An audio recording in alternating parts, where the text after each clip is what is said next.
our brain, they're wired.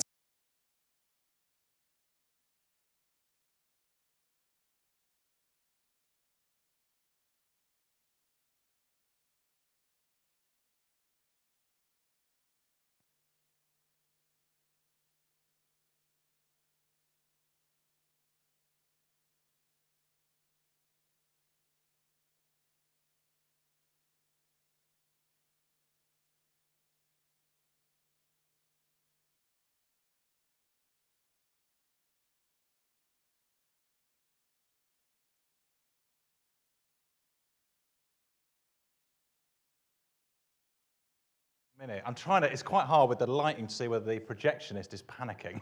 I think, do some shadow stuff. They'll love that. I think we might assume there isn't going to be a video, but maybe it will be online at some point and you can kind of, you get the idea.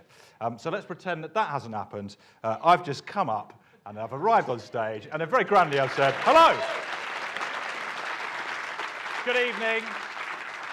And welcome to this global summit made by Dyslexia, very kindly hosted here at BAFTA in London. Whilst you lucky lot are in here with us, we're also joined by people around the world who are watching on a live stream on Facebook. And why is it they're all here? It's pretty simple. Dyslexics think differently. They have a unique set of skills. Kind of like Liam Neeson in Taken, but sort of less, obviously less violent.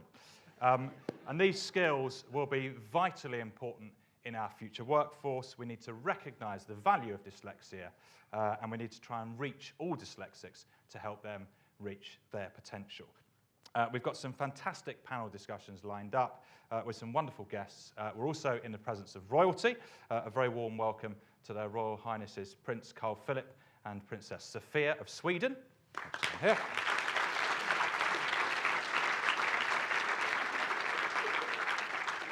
Before we get into the panels, I'm delighted to pass over to the lady whose house this effectively is, the CEO of BAFTA, Amanda Berry.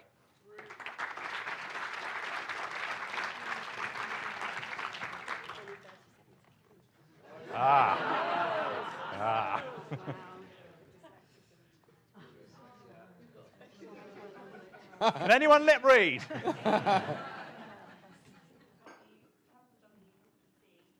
You can sort of imagine, can't you, what they're saying?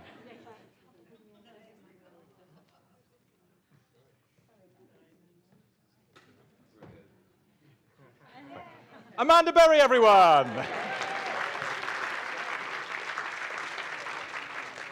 Okay, I'll do my very best to follow that. I think I'll just stick to my cards. That might be the safest. So, welcome to 195 Piccadilly, the home of the British Academy of Film and Television Arts, BAFTA. BAFTA's vision is a world where everyone's life is culturally and creatively enriched through excellent work in film, games, and television. Throughout our 70-plus year history, we have brought together talented people in our industries, encouraging them to strive for and achieve excellence, and to be inspired by and learn from others. Excellence requires excellent and exceptional people, and we need to ensure that those exceptional people are being discovered and nurtured. It's essential that talented people are given a voice. It is therefore so utterly appropriate that this global summit made by Dyslexia is taking place here at BAFTA. We acknowledge the hugely important role that people with dyslexia have played in film, games, and television. When I was asked to speak at this event, I leapt at the chance to do so. So many of the most creative people I know are dyslexic, and members of my own family too, and they never ever allow their dyslexia to hold them back. We know that dyslexic minds think differently. They are naturally curious, highly creative, and have an ability to think both laterally and unconventionally. We must celebrate that difference and ensure that it is never seen as a barrier to success. I heartily congratulate Kate Griggs and her team on gathering together some absolutely brilliant speakers to discuss and debate some vital topics this evening. This summit also takes place during a time when technology and connectivity I'll keep going, have created new ways of working. This is one global summit that is definitely going to make a real difference. Will always go wrong. Pleasure to hand over to the Right Honourable Matt Hancock, Secretary of State for Health and Social Care. Hello there, Rick. How you doing? You're right. Hello, Camilla. Hello, Rick. How you doing, Chris? You're right. Yeah, very good. Thanks. No, I'm just here. Actually, so I'm good. I'm in a little corner. Wow, How's it I'm going? looking All right. forward to this.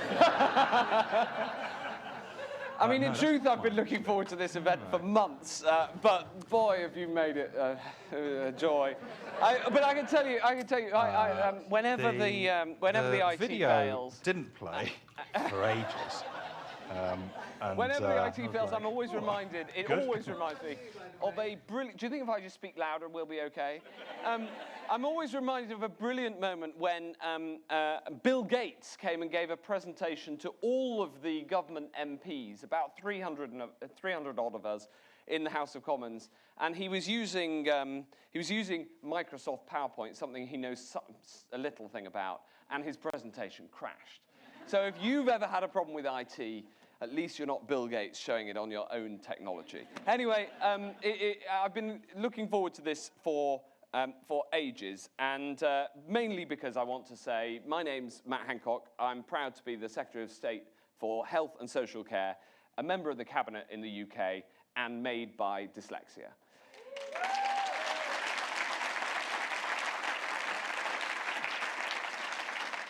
And I haven't talked about this for almost the entirety of my adult life. But I'm incredibly proud to be here at the Global Dyslexia Summit, saying to dyslexic people all over the world, you can do it. And for years, dyslexia was seen as just a problem.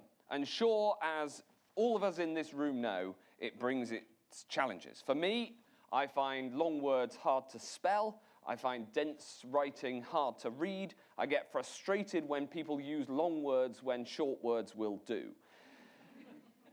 And that does apply to some of my cabinet and former cabinet colleagues. But for me and for us and for the world, let us say it loud and clear that dyslexia brings challenges. Your brain works in a different way, but with the right support, dyslexia brings big benefits too. Dyslexia isn't a disability, but a difference, and it's a distinction, not a drawback. It's like we're on Android and the rest of the world is on Microsoft Windows. And now, sometimes when you're on different operating systems, there are going to be interface issues, right? Some misunderstandings. Like when I was a boy driving home with my parents, I saw a sign saying Swan Wood for sale. And in my mind, there was a whole wood of swans for sale. You can imagine it, just picture it. We dyslexics are quite good at picturing things. An entire wood full of swans for sale. After making my parents do a detour to arrive back at this sign to find out what was going on, they looked at the sign and then looked at me and said, Matt, it says sawn wood for sale. It's sawn wood. It was quite a long drive home. And there was some mickey taking at my expense, but at least we had a boot full of wood to see us through the winter. So, like I said, there have been some misunderstandings. I wasn't sure whether to tell his story, but I will because I'm still friends with the guy it involves. When I was, I was helping out in the 2001 general election. I was helping my friend Nick St. Aubin, who is the MP for Guildford. And he asked me to, he wrote his election address that was going to every household in the constituency here, and he asked me to typeset it. And at this point, Microsoft had put their spell checker into Word, but not into PowerPoint. So I mocked it up in PowerPoint, and I thought there was this really lovely phrase he said, I want to unite the community. And so I thought, that's a nice phrase. I drew it out and put it as a subheading, quite big, bold type on the front page. And some of you sounds like you might have heard this story before. And I typeset it. I sent it to the printers. I picked it up from the printers in all these boxes. I took it to the post office and gave it to the Royal Mail. They posted it to all 50,000 households in Guildford. And then he looked at it and he said, Matt, why does it say, I want to untie the community? He lost by just over 500 votes. It was the first time Guildford had been lost by the Conservatives in 100 years. And he remains a friend. I haven't brought myself to tell him I'm a dyslexic. So, Nick, I'm a dyslexic, and I'm really sorry about the job. So there are some big benefits, though, to being dyslexic. And there's three things I just want to touch on today that I think are very important for the future of dyslexics across the world. Firstly, ending the stigma. Secondly, early assessment. And third, how the world needs more people to think like we dyslexics do. Firstly, on stigma.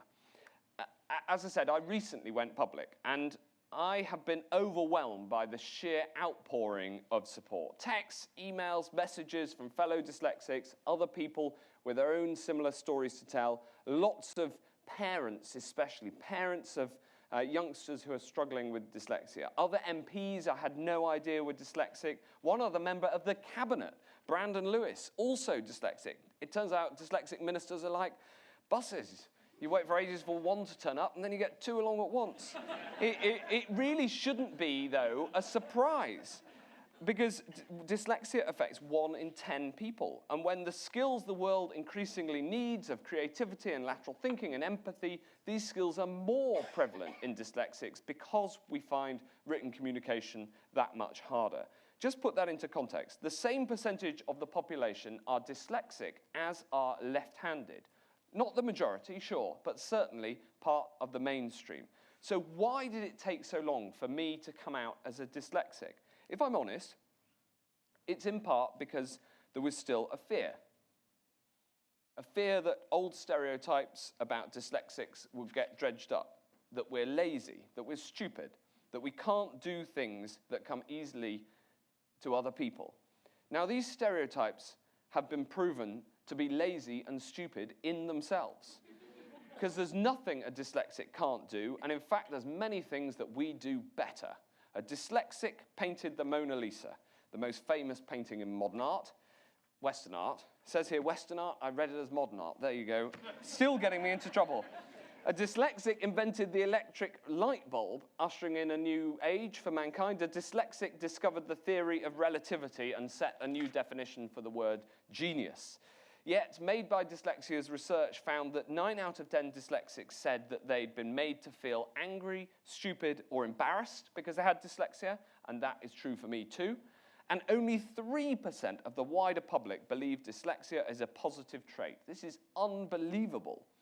Somehow, in 2018, there is still a stigma and a prejudice that dyslexics are less rather than more, or at the very least, not equal to other people. Now, of course, there are some things that do come with greater difficulty, like spelling. I used to dread spelling tests at school. And if it wasn't for the invention of the spell checker, there's a good chance, I believe, that I wouldn't be standing here before you today as the health secretary. It's one of the reasons I'm such a firm believer in the potential of technology for everybody to fulfill their potential. So thank you, Bill Gates, for your incredible invention. Thank you, Steve Jobs, for the one I use every day now. I even use spell check to write this speech. I even find the word dyslexic quite hard. Why on earth couldn't they come up with an easier word? It's something His Royal Highness and I were agreeing on earlier. I think now as health secretary, I might be able to do something about that. How's about it? But I think that the real reason dyslexia is still seen by some as a drawback is because they look at life through a 20th century or even a 19th century lens, not a 21st century lens, where they prioritize straight-line thinking, not creativity or insight. Now, I can understand the importance of spelling and how we need a standardized system so we can read and write without misunderstanding each other. I do not reject that requirement. I just struggle in person to see what order the letters should go on the page sometimes. And I reject those who say that spelling isn't important, because even though I find it hard, it doesn't mean I don't value it. For me, relearning spelling through phonics in my early 20s got me to a position where I can just about manage on paper. And then, like all dyslexics, I got my workarounds. I require short briefings, and I have a brilliant civil service team who ensure that they pull out the vital statistics, the important statistics, and get them on paper. I have really scratchy handwriting, which I'm sure I developed to make it harder to spot a spelling mistake. And don't you do that? If I've got to write a handwritten letter and I'm not sure of a spelling and I haven't got time to look it up, I just put a sort of line across and a couple of dots above it. And people can generally work it out.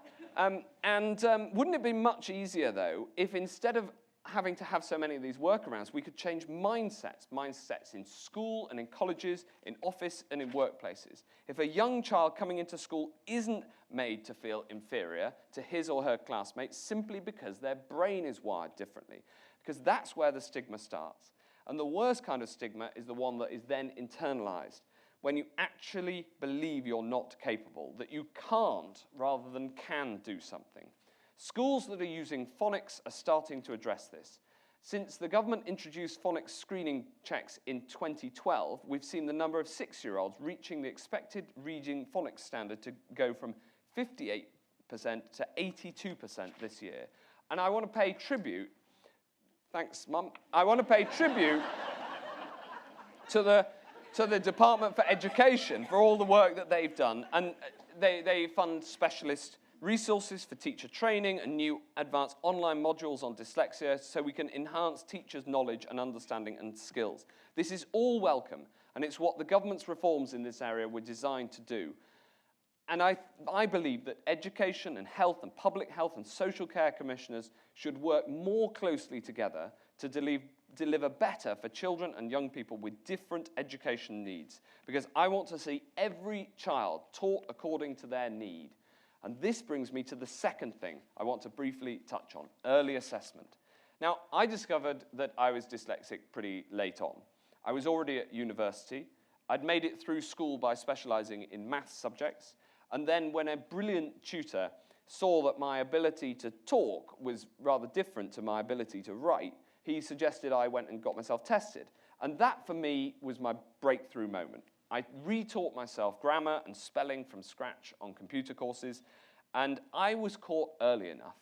Diagnosis made adaptation so much easier, but there are still too many stories of late assessment, which makes it that much harder. Early assessment and identification of dyslexia is essential to keeping a child's life chances and horizons open. And with the right support and technology, anything is possible if you're dyslexic. I think every child who needs a dyslexia assessment should get a dyslexia assessment to ensure children with different educational needs get the support they need. It's only by early assessment we can ensure dyslexics fulfill their potential, and that as a society we start to see dyslexia not as a weakness but as a strength, a huge strength to draw on, to meet the challenge of the changing nature of work and the technological revolution that's coming round the corner. And this is my third and final point today. Why the world needs more people who think like dyslexics. Over a generation, automation has moved the world of work from valuing brawn to valuing brains, and over the next generation, as the march of the machines takes over straight-line cognitive functions, what will set human beings apart from the machines is our creativity, our intuition, our emotional and social intelligence, our ability to think laterally and imaginatively, our visualization, our reasoning, and how we can bring a fresh perspective to an old and sometimes seemingly intractable problem. That's what will set us humans apart from the robots. And these are exactly the skills and the strengths that dyslexics have in abundance. We know that better decisions are made when people bring different perspectives. That, incidentally, is what underpins my profound belief in diversity. Throughout my career, I've sought to promote diversity of race, of background, of gender, of sexual orientation. Not just because, as a liberal conservative, I believe profoundly in the equality of opportunity for each and every one of us to reach our potential. And I believe in the role of society and in the role of the state to see that justice made real.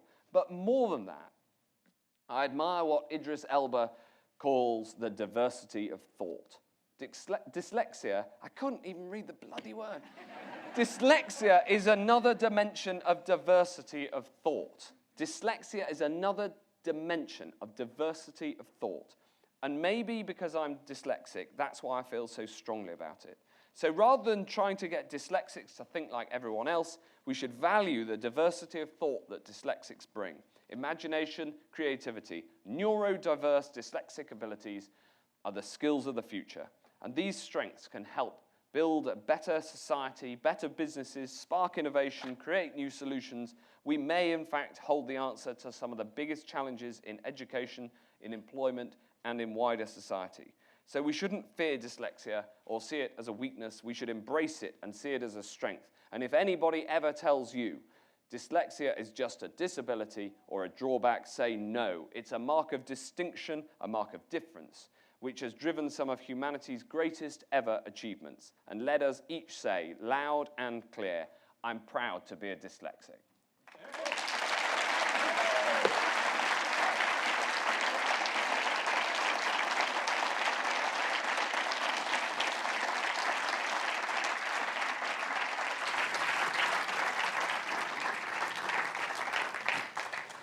Sadly, you haven't got Idris Elba, you've got Mervyn Davis. I can hear the guy in the video saying, put that video on now.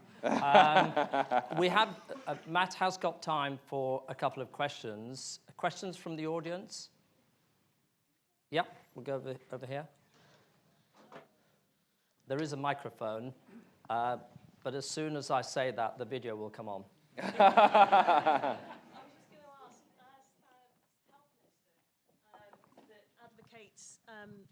Working more closely with education. How do you see health moving forward with the education, health and care plans that are supposed to support children, young people and their families in accessing the support that they need? Well, I think it's a good question, which is the practical consequences of this direction of travel is that we put more support into those areas. We're currently writing the long-term plan for the future of the health system, and making sure that we get more support in those sorts of areas is a critical part of it. It's not an easy solution because also local government is heavily involved, especially where the needs are highest. So it's something that requires coordination, but it's something that we're working with the education department on, and believe you me, I'll be pushing for it inside government. Yep, this side. Hi. I just want a couple of questions, really. Firstly, I guess looking back now, do you think that your dyslexia was a help or a hindrance to your career? And also, really interested in your progressive views, but whether you think Whitehall generally is ready to be as progressive as you to embrace a diverse workforce. Well, I think, was it a help or a hindrance? It's impossible to know the counterfactual. It definitely would have been a hindrance if I think, if I hadn't been diagnosed and then gone out of my way, then I knew what the problem was, and I could go back to base zero and reteach myself how to spell, which was enough to get me through handwritten exams before spell checker came along and solved that particular part of the problem for me. Has it been a help? Well, there's no doubt that I think differently, especially about the reams of paper. Mervyn and I were talking about this before. In Whitehall, there are reams of paper that come into a minister's box, and I have to ruthlessly prioritize. Priority is what's important. What is the question you're asking me here? What is the evidence I need to understand? And what is the decision I need to take? These are the questions that I ask my civil servants. And it's always, almost always, it's a skill mix that's what you need, right? And the civil service is brilliant at the straight line thinking and at assessing all of the evidence and at the full rigor. And the job of the politician is actually is direction and leadership and understanding the big picture and how it connects with other parts and understanding the human side, not least the democratic element. And I think that being able to step back and being required to step back helps. In fact, I'm sure you won't mind me saying, I had a text from Michael Heseltine after I first said that I was dyslexic, saying he was sure that for him it helped him get cut through the thickets, as he put it. Now, there is a funny side to that story, which is I then tried to save his number in my phone, and I couldn't spell his bloody surname. I mean, I knew there was an E and an L and an S in the middle there. I got to get the T, I-N-E, at the end, but there you go.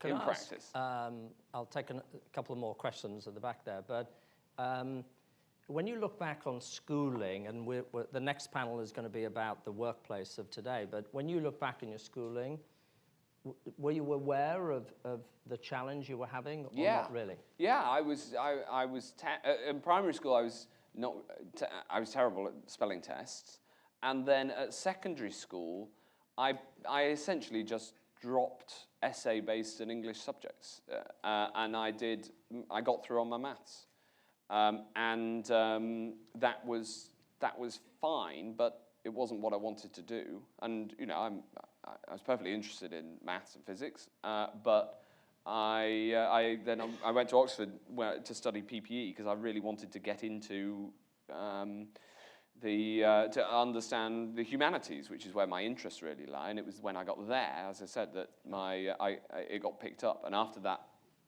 the solutions and the workarounds and the direct retraining of my brain could all happen. Question at Can the you back? hear me? Okay. Yeah.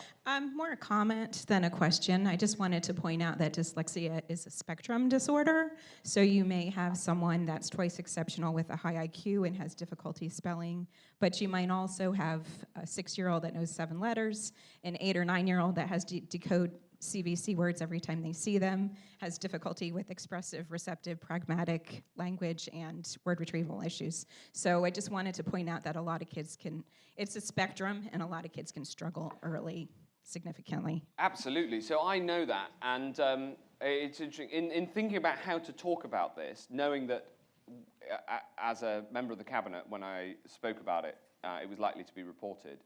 I thought about that, and I talked to some of the experts about it, and they said it's really important.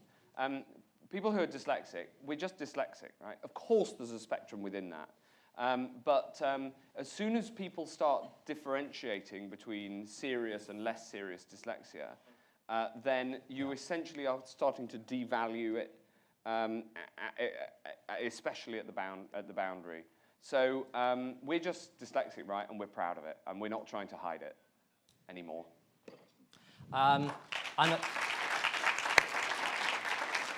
You know, I did a short stint in government, and the private secretary has a way of bringing a session to an end.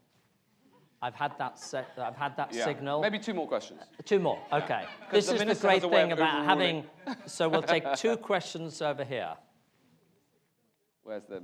I've got the mic up here. We'll do one over there. I got the mic, yeah. Sorry. So I'm a fellow dyslexic and proud, so thank you for sharing your story. So my question is, this feels very much like a social movement to me. And throughout the history of the world, social movements have been incredibly powerful if they've engaged young people in them. And I was wondering about your thoughts on the role of young people in this movement, and is it a social movement from your view? Yeah, it's the start of a social movement. But boy, since I've come out, the amount of support I've had, and the people who I didn't know were also dyslexic. I mean, like a fellow cabinet minister, right? Absolutely brilliant. I really feel like there's a movement, and it has a real emotional connection to an awful lot of people, especially parents of children who are struggling with dyslexia, and people, of course, who are dyslexic themselves. And there are changes that we need to see. The first question was about some of them, and I mentioned some others in my remarks. And no doubt there's others that we haven't thought of yet. So absolutely, this is the beginning of a social movement. We saw it here first at the Global Dyslexia Summit.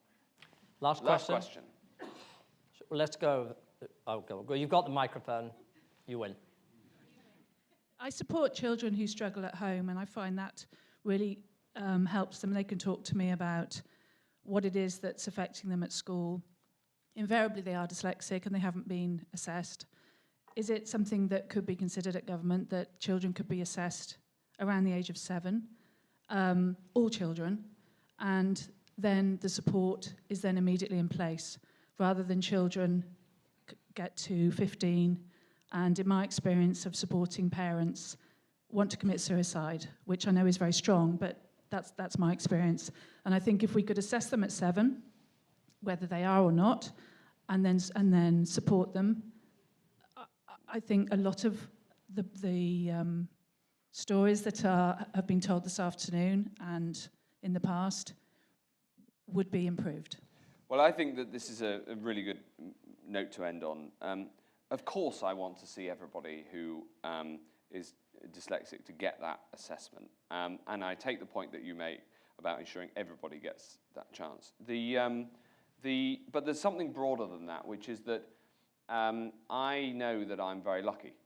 I was supported and I was diagnosed, and I could then do something about it, and I got to a position where I can fully function. And that isn't true for everybody. And we know that the proportion of those who are for instance, in prison, is much higher proportion of those people who can't read, and higher proportion of people who are dyslexic and didn't get the support that I got. And so although this is a cheerful and jolly event, and so it should be, we should remember the people who aren't here, who didn't get the support they needed, and who it's negatively affected their lives. By contrast, I have an amazing support network, and I've just spotted right at the back is the guy who told me to go public with it, and I want to say a big thank you to you.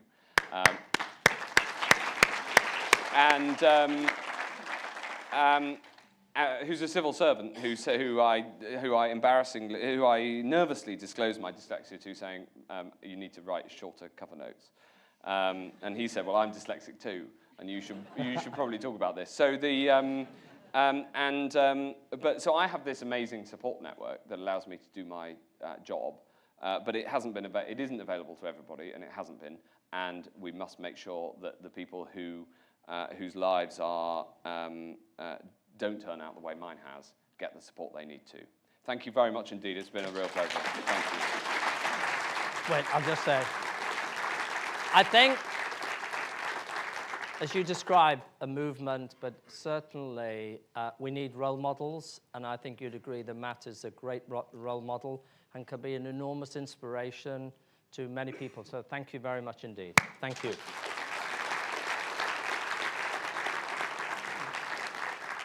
I'm now going to do a panel session, so if my panelists, Robert and Steve, would come on.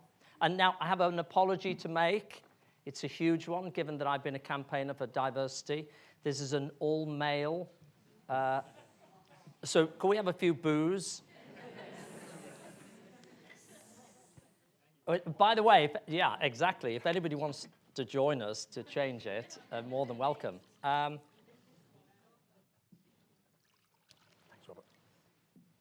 What do you do for a living? So, Steve Varley, I'm chairman of EY here in the UK. We have about 15,000 people. And just to build on the point on diversity, for the last 2 years, I've never sat on a panel that's just been all men. And tonight, I've emailed my board already to say I'm about to do it, and I apologize. And we spoke about this before we came on stage. We did. So this means a lot to us. And I'd be delighted to be joined by a woman on stage. That'd be fantastic. But it does mean a hell of a lot. So Sue, say that come on. as well. Go on, Sue. Give her a round of applause. By the way, trust me, I do know Sue O'Brien, but this is not pre-organized. Thank you, Sue. I'm going to pay for this. Hi, Sue. Hey, Sue and Steve. Good to see you. Come on, have a seat. Okay. I feel so much better now. Yeah. All Sue, is well with I'm us. glad you do. All is well. Come on. You can tell they wasn't pre-organized because she's not mic'd up. Sue, who are you? Evening, my name's Sue O'Brien. I run a business which is a headhunting business called Ridgeway Partners. I'm also a member of the Women's Business Council, and I am dyslexic. Which I don't think you knew. I didn't. I'm Robert Hannigan. I come currently in the tech sector, which is very undiverse, actually. It's really hard getting panels, mixed panels in the tech sector, so I completely agree with this. But I'm here really because I ran GCHQ, the government's intelligence and cyber agency, until last year, and we can talk more about the importance of dyslexia in that organization. I think I have to start with GCHQ. And I don't mean to get into trouble by asking this question, or that was meant to get a laugh. It's a body and an institution that's very important to the country, and it's very involved and deeply involved in security. Were you aware of the need for different types of thinkers? And if so, how did you do it? Yeah, I've been in and out of GCHQ for about 15 years before I was director. And I was always amazed by the work they were doing. So we would give them incredibly difficult problems to... Don't put the video on. Can you hear me? Okay. Give them incredibly difficult problems to solve, seemingly impossible, encryption codes to break, people to find, patterns to discover. And persistently, I was sitting in meetings with an extraordinary range of different ways of thinking.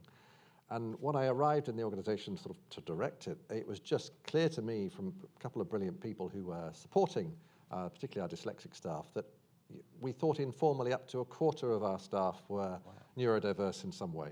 So either on the autistic spectrum, dyslexic, dyspraxic, the whole range. And it was absolutely crucial to the success of the organization. It's a technology-based organization trying to do the impossible things and trying to guess the future in technology. And the value of dyslexics and other neurodiverse groups was absolutely critical to the mission. Can I, Steve, well, answer really. We're living in a period of extraordinary change. Technological, industrial revolution, the impact of AI, everything.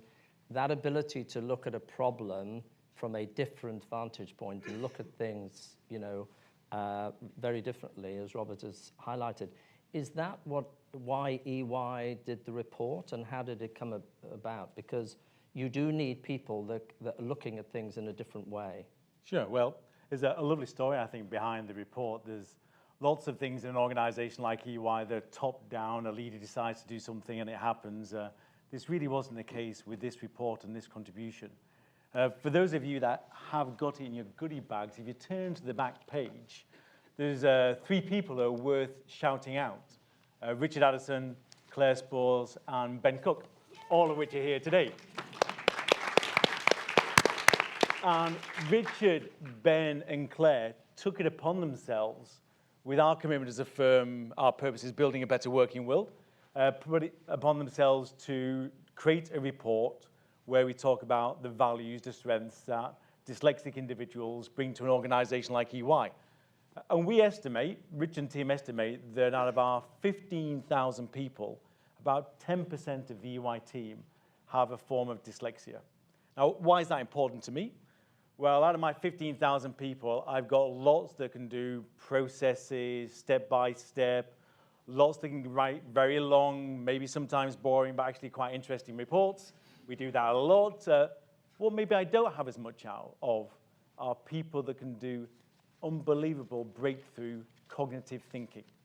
People who can see the system and all its intricacies, then create a vision. If you go through that report, what you'll find is that we call that out as a core strength. And that's the sort of thing that we need as an organization. Frankly, that's the sort of thing that we lack as an organization.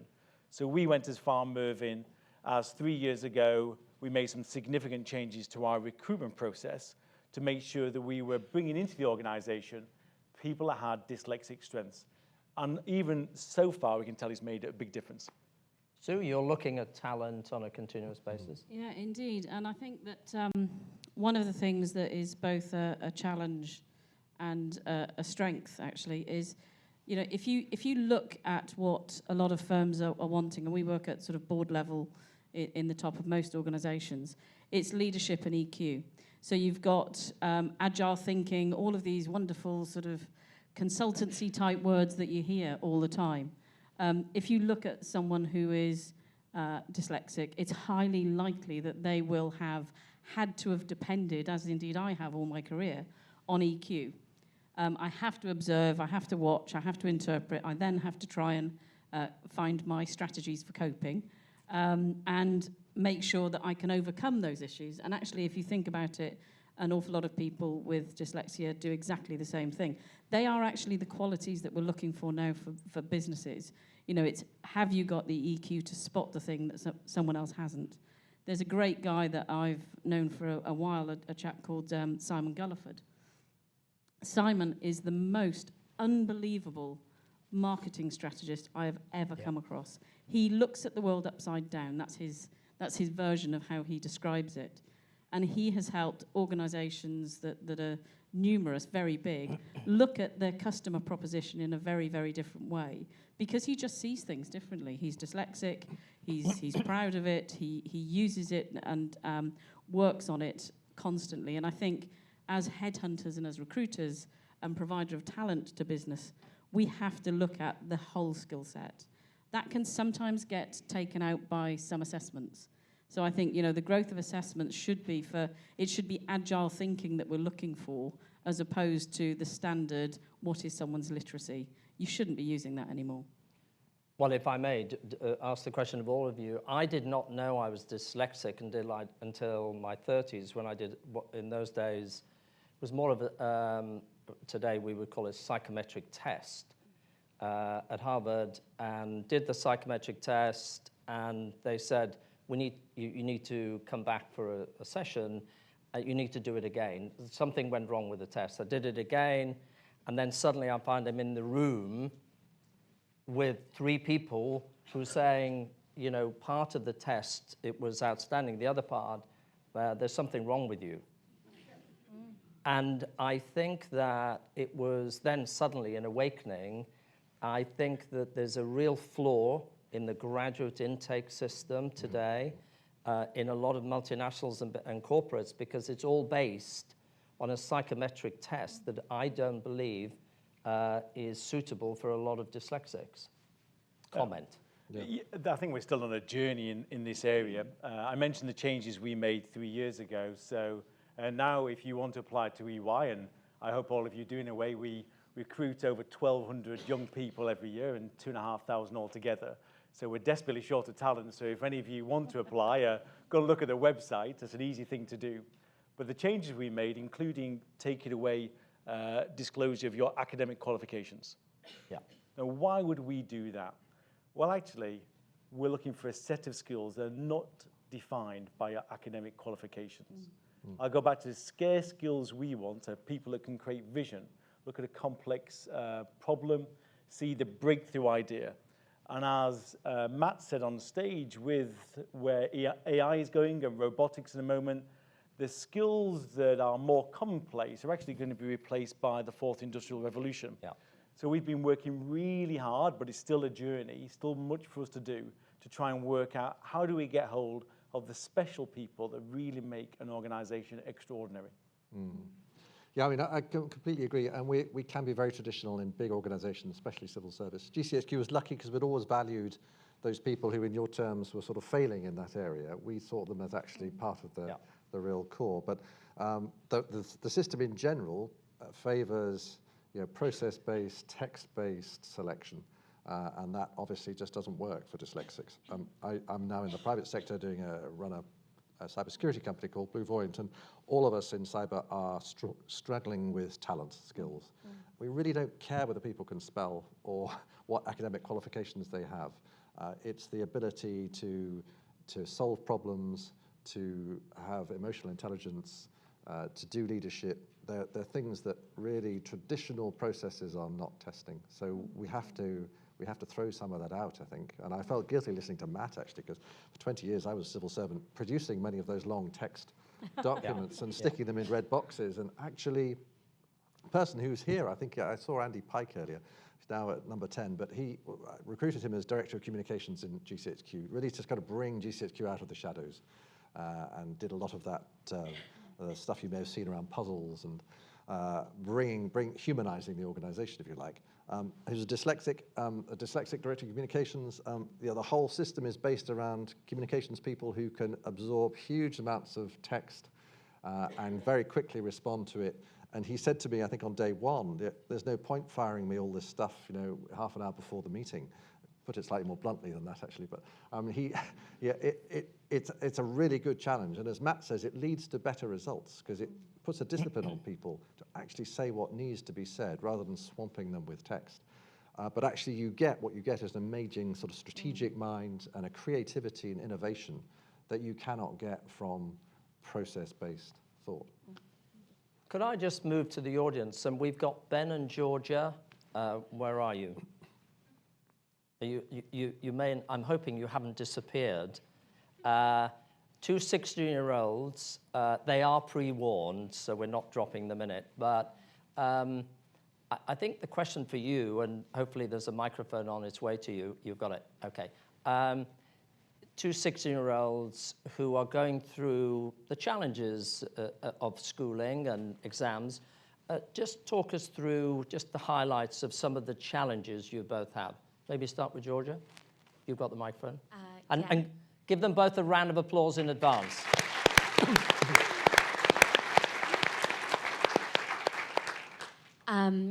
I felt like some of the challenges at school, especially during GCSE, was probably my organisation skills and managing to lose every single thing that I could get my hands on. And also, you know, just being classed as a teacher, not understanding, as sort of like lazy and not bothering to sort myself out when in fact I was trying quite hard, but it wasn't really paying off in the way that I would want it to. And also just a general, just writing essays under these pressurizing like time conditions and the grammar, just thinking like, again, like I'm lazy, I can't be bothered to spell, check all my work when really I see it as the correct thing when it's not. Thank you. Ben?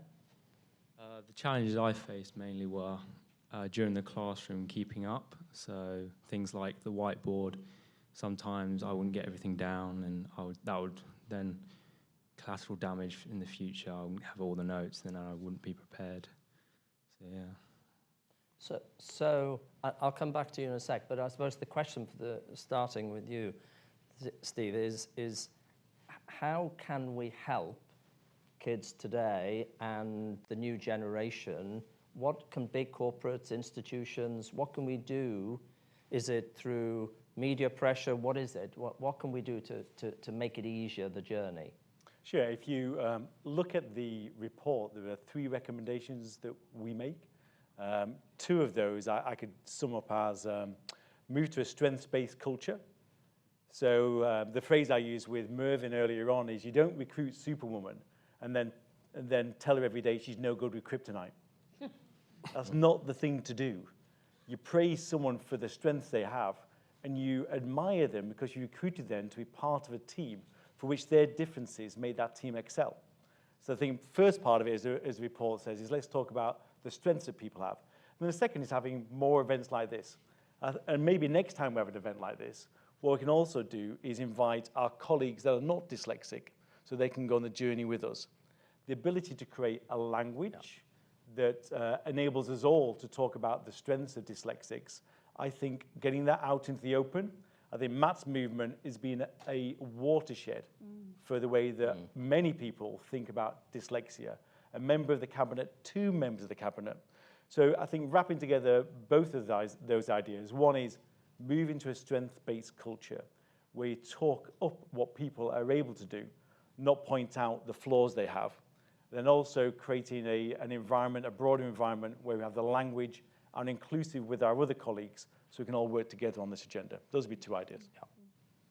I mean, I think it's really important to understand, you know, when you're interviewing people, you say, what are your strengths and weaknesses? That's an age-old question. I think it's really important to understand what other people see as your weakness and be able to say, I want to join a company that is going to celebrate that I can do X, Y, and Z. I think that, you know, actually Microsoft, and I didn't intend this to be a plug because I wasn't supposed to be here, Microsoft is really interesting as an organization. It pulls teams together based on, they think that most people are really good at 3 things, and therefore if there are 6 key activities for any task, they pull together one person that's good at 3 and the other person that's good at the other 3.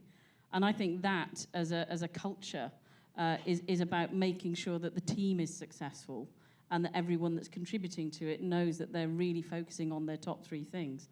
So my advice to you two, in particular, would be just make sure that you're really open and strong when it comes to someone asking you what you do well and what actually do you need more help with. never see it as a negative. And I think the more any of us that are in the job of employing people, absolutely to your point, Steve, focus on strengths, focus on what you need to build a team, and really focus on the future contribution. We should stop looking at the past sort of academic qualifications, particularly for 50-year-old women like me, where actually I didn't get diagnosed, I wasn't identified as being dyslexic. A lot of people would say that know me that I blagged it to hear. Yeah, I did, because that's what I had to do. There wasn't the support mechanism. So let's look at also embracing people my age that could re-enter the workplace with a different perspective. Yeah, I mean, I completely agree with that. All I'd say is that I think technology is moving in the right direction here, because when we were sort of your age, I guess, it was all text-based and linear. Now, actually, it's about numbers and pictures. So my kids are learning as much through videos. Their natural instinct is now to look for an image, not for a bit of text. They don't even go to Wikipedia, they go to YouTube to find out about something. I guess it may be the same for you, be interested to know. So pictures are really important now. And yet text is being replaced by those digital numbers. So everything is becoming intuitive in ways that I think really favor people who are neurodiverse. I don't know anybody now of sort of teenaged years who looks at an instruction manual for a new piece of equipment now. You just do it intuitively, and you don't get an instruction. When I was there, you had to read the instruction manual sort of in a linear way, and then, if you could, and then you would try and operate it. That's life has changed. So I think technology is pushing us in that direction, and as Matt says, the future is there. So the skills we are going to need to work that technology are going to be the ones that play to the strengths of people who are neurodiverse. Questions from the audience? Yeah.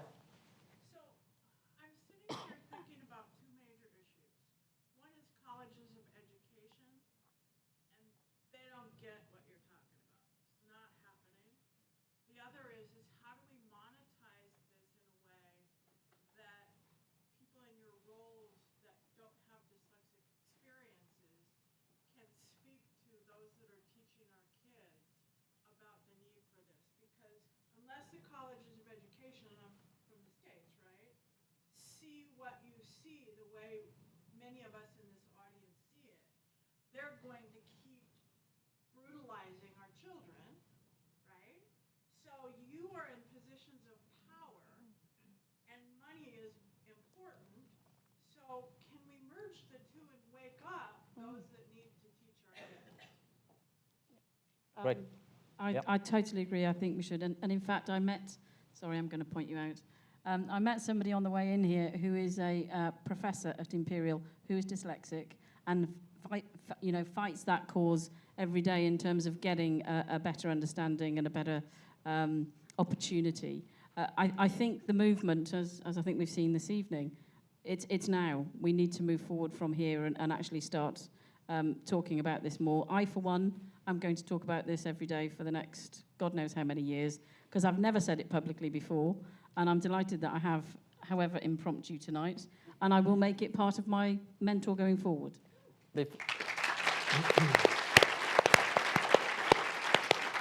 I think it's a combination. I'll pass on, Steve. I think having somebody like Matt in power, in government, is incredibly powerful. But we do need the corporate sector to speak up. We really do, and I've done a stint in both. And I think that the work that's gone in, the sponsorship from Microsoft, the work that's gone in with EY is very powerful. But everybody in the room, everybody has to become an ambassador and force change, because otherwise it's too slow. Steve? I would add two things to it. So organizations like mine, we tend to have a big impact on campus. I mentioned earlier on, we recruit about 900 undergraduates a year. My commitment is that we'll take this story to campus, so that when we go to campus, we talk not just to the young people there, but also to the academics. We stress our approach to recruiting on strengths-based, which includes a real need for people to have dyslexic traits. And that's a strength to bring to our organization. And we'll ask the others, they're in the big 4, the big 6, all the big professional services firms, to join us in that. So that could be part of the movement that we're all part of that started tonight. All I'd add is that I think on your really great challenge of how do we monetize this, how do we make a value in doing it. I think the tech sector is beginning to do this. There's such a shortage. In my sector, there's a massive shortage of skills. And I think people are actively looking around for ways of recruiting and developing people on aptitude, on non-traditional ways. We did that in GCHQ, but I mean, outside government, it's happening. It will take a while, and I agree that it's tough for the education sector to keep up. We've got about 1 minute. Last question, right at the back. Good evening. Hi. I'll shout if I may. Steve, I actually work with you, but it's not why I'm asking the question. Okay, hold it. Is this an annual assessment type question? Of me. Of you. My cousin's kid just came to stay. He's 22 years old, just left university. And he's applying for college at the moment. We can hear you. It's fine. Okay. Yeah. Applying for college at the moment. He's doing lots of online assessments, one of which was a big finance company I forgot who.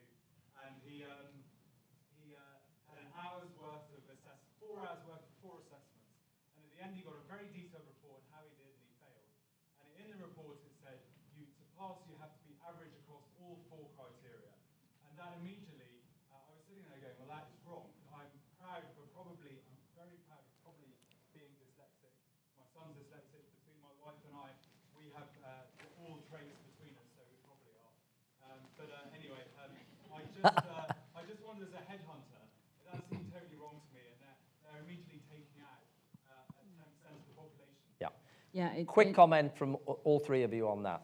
It's totally wrong, and I think the more we challenge organisations on this, the better, because we don't need uniform sort of vanilla talent in business. What we need is agile thinking and a good mix. You know, you need some people that are great at process. I always surround myself with fantastic process people, and that's what you need. You need a mix and a combination.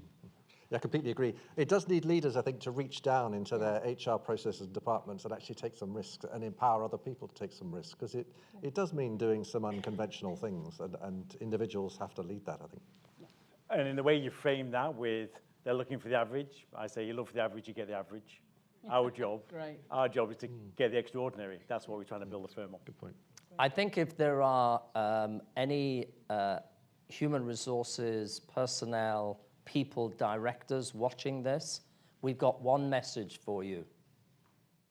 Wake up to the fact that the companies that you're working for need different type of thinkers in the day and age that we're in, and that's why you need dyslexics in your workforce, and you need to wake up to the fact that the system of recruitment in a lot of companies is not right. Yeah, absolutely. Okay, yeah. End of panel. Thank you. By the way, that's a bit of genius.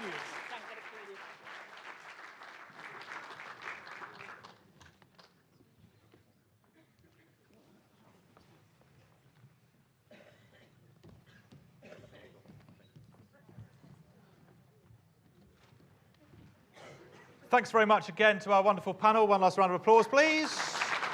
We're going to have a 10-minute break. If everyone can be back in their seats at 7:15, we've got another panel with some fabulous guests called Round Pegs in Square Holes. See you at 7:15.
Ladies and gentlemen, please take your seats.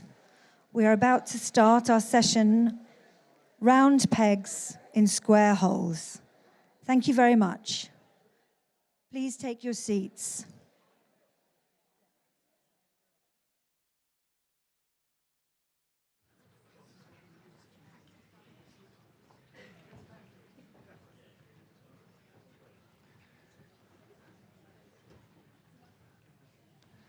Amazingly, I think I'm waiting for the video again.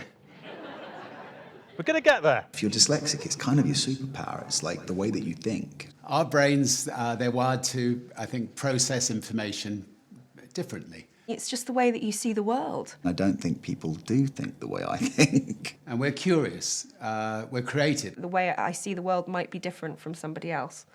but that's valid. In fact, it's vital. We can simplify things.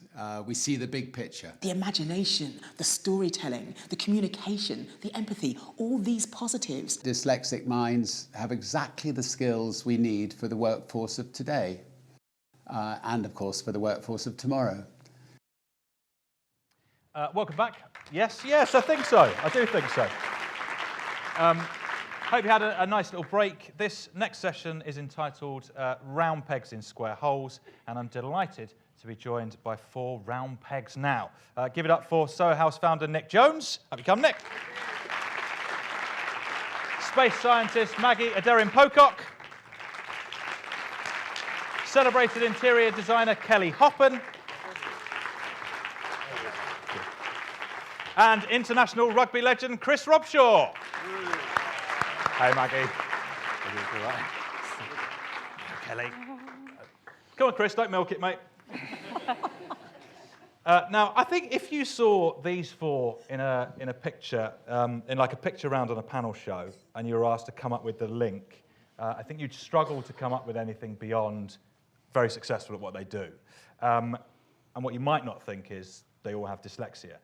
But they do, and that's the point. Their dyslexia has allowed them to flourish in very, very different areas. First of all, how are you all? All right? Great, thank you. They're all happy, thank goodness. And thank you very much for supporting Made by Dyslexia. Obviously, we really appreciate it. Did you all feel like round pegs in square holes, being forced into square holes when you were at school, Nick? Yes. I think when you are at school and you can't do the simple things that most other people can at school, i.e. spell and pronounce, you do feel different, definitely. And how quickly did you identify, or did someone identify that you had dyslexia? Well, I think it was pretty obvious something was up, and luckily my mother spotted it quite early. So I call myself a lucky dyslexia. I got spotted probably when I was 11 or 12, and then it was fine. What about you, Maggie? What was your experience of school, early school? Early school wasn't a fun place for me. I felt really disengaged. Because at home, I always see myself as an alien, actually, even today. I'm not sure if it's dyslexia or it's just me, but I generally see myself as an alien. And at school, I just didn't seem to fit in. And my father came from Nigeria, and to him, education was the key. Education was the great transformer. And so he wanted us all to get educated. And he used to say, when I was 3 years old, what college of Oxford are you going to attend when you're older? And then I went to school, and it all went horribly wrong. And I was put in the remedial class. I was forgotten about, safety scissors and glue, keep her occupied. But I had these crazy dreams of travelling the stars and going out into space, mainly because of Star Trek and stuff like that. Of course, yeah. Yes, well, doesn't everyone? And so there was a huge dichotomy in what I wanted to achieve and what I felt my potential was. So when were you first able to start turning it around then? Actually, well, there was a number of different things, but there was actually a very seminal moment for me. And I remember sitting at the back of the class, and it was a science lesson. And I paid slightly more attention because, Spock was a scientist and things like that. And the teacher asked a question, and the question was, if a litre of water weighs 1 kilogram, what does 1 cubic centimetre of water weigh? And I sat there, and I thought, I know this. That's 1 gram. And I put my hand up to answer. I said, hey, I got this. And no one else had their hand up. And so being in the remedial class, I thought, you can't be right. So I put my hand down. But I got an encouraging nod, and I answered the question, and I got it right. And I was gobsmacked. No one else knew, and I got that. How could that happen? And suddenly I thought, well, hold it. Maybe I'm not as dumb as they think, and maybe I'm not as dumb as I think, and maybe I can do more. So that was quite a transformation for me. And when did you realise that you were dyslexic? Now, you see, I've never... I might have to leave the room now, but I've never been formally diagnosed. Out. I know, I'm sorry. I knew I was going to be found out sometime. So I've never actually taken a formal test. But my husband is dyslexic, and now my daughter, she's doing some tests, and she's just turned 8, and she's dyslexic, she's dyslexic too. And so we're pretty convinced. But one day I'd like to take the test and just see. But I think we'll do that later, live, actually, on stage, Maggie. And Kelly, what about you at school? Well, I wasn't diagnosed till I was 30 years old. So Oh, wow. my schooling was just absolute hell. And I just thought I was stupid. I couldn't read. I couldn't add up. And it wasn't until my own daughter was diagnosed. I was around 29, 30 years old. And it was from that moment on that I realized that everything that I had done when I left school from 16 and a half to start a business was using a different part of my brain to diagnose things and learn things totally in a visual manner. And from 30 years to where I am today, I've completely worked out how we think differently, or I think differently, and how I can deal with situations, how I can learn a line if I need to for TV, or how I can understand something. But what it's done to me, and only happened last weekend, was where somebody had sent me something that needed the brain of not a dyslexic to try and figure it out. And I turned around to my partner and I said, I can't get my head around this, and I'm not stupid. But he explained it in a way that he knew I would be able to visualize it and understand it, and I got it. But there was a moment, this weekend, where I felt the same way as I did at school. And so it scars you, later on in life. And that's why I'm here, and that's why I think it's important to try and educate kids today in a way that they're not, it's not a disability, it's something that's a positive, and that we've just got to work out how we can use that to teach children so that they don't feel like I felt and you felt at school. So given that you were diagnosed quite late, what did you make of your struggles at school? What did you put it down to? Well, when I was at school, Yeah. I just thought I was stupid. And I was really badly bullied. And I completely became a loner. I did my art and my music. I pretended to read music because I couldn't. So I would hear someone play something and I would memorize it very quickly. So I already knew I had something that was different. I mean, I blagged my way through school and left at 16. So it was a horrible time. And it was such a relief at the age of 29 or 30 to actually know that I wasn't stupid, that I just had this problem that no one had picked up on. It's because I'm so old. In those days, they just didn't know. When did you first realise that you were dyslexic, Chris? Yeah, I mean, for myself, I found school was tough. I struggled in the classroom. I struggled with kind of spelling and the academic side of it, and it wasn't. And then in the break times and stuff, all your friends are outside and you've got to do extra classes. And it wasn't until I got that confidence in my sport and other avenues, which I think a lot of dyslexic people have. They have an avenue which they excel in. And for me, that was sport, and that gave me that confidence to go back there and work in the classroom. And I probably got diagnosed quite young. And it actually wasn't, I didn't actually realise I was dyslexic until I went to a toga party dressed as a goat. It didn't actually happen, by the way. So it's yeah. So for me, I was always dyslexic quite young, and throughout my whole time at school, I did struggle with stuff, but I always tried to put the extra time and the extra work because I thought, work hard now, and then hopefully later in life you'll see the rewards. And I think as a kid, you don't always see the benefits of what other people are trying to do to you. I remember my mum had to bribe me to go to extra lessons and do extra homework with Battenberg cake.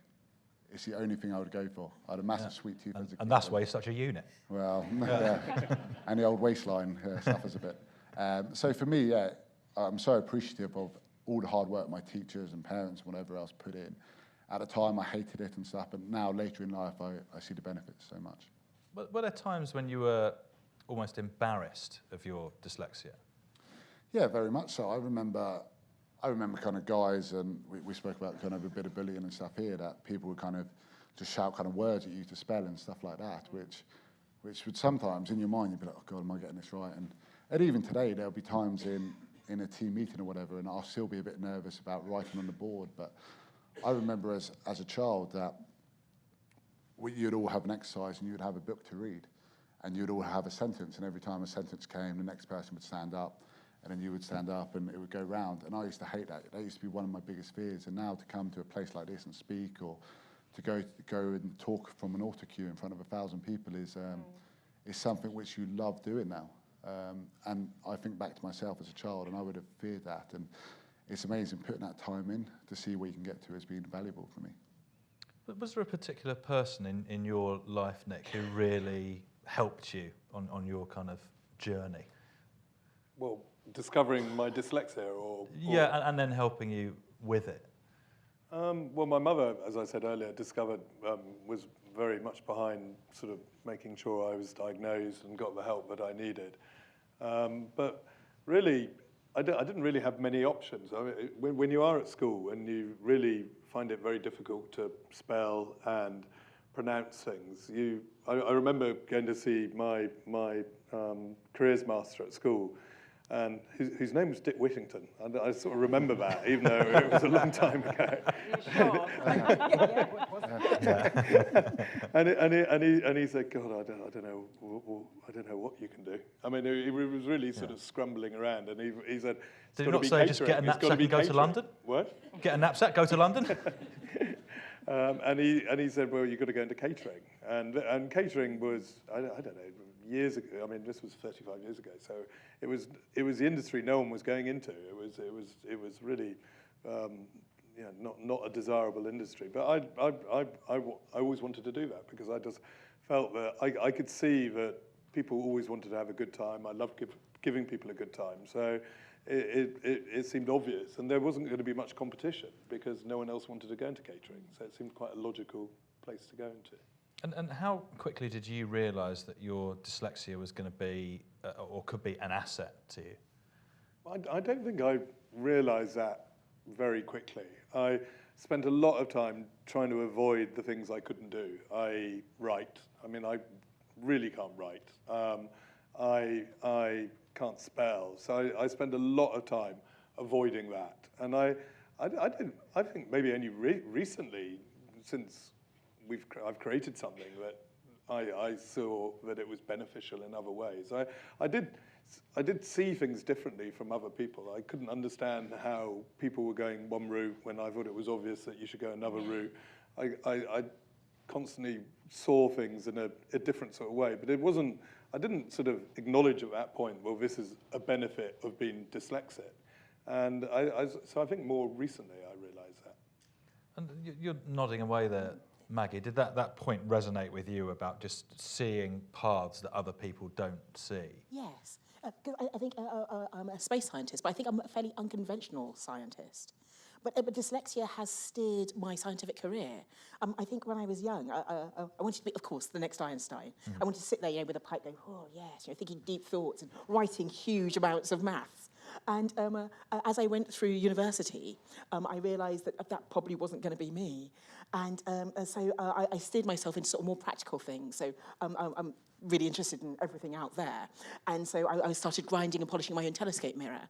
And I was using that as my third-year project. So it sort of took me into a certain direction. And also, sort of in terms of academia, I was thinking, oh, yes, as a child, I thought I'd be sort of an academic. But as an academic, you rely on your written word. You rely on the papers you publish.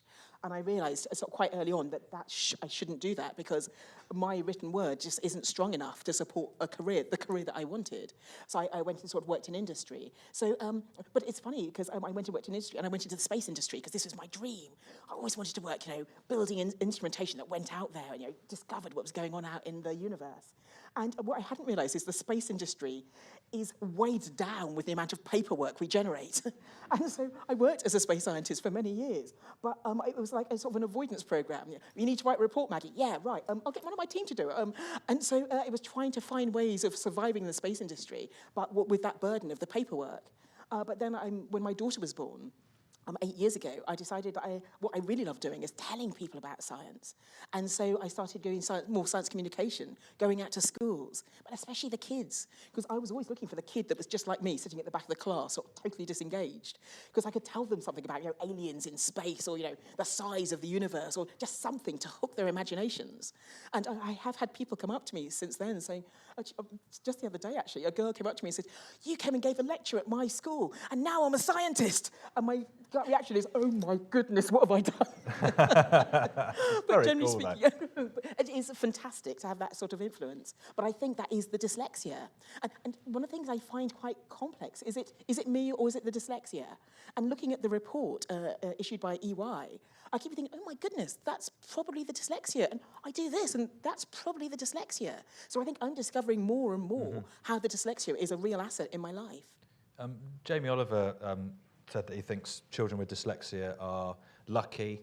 Theo Paphitis said he thinks it's given him an advantage in business.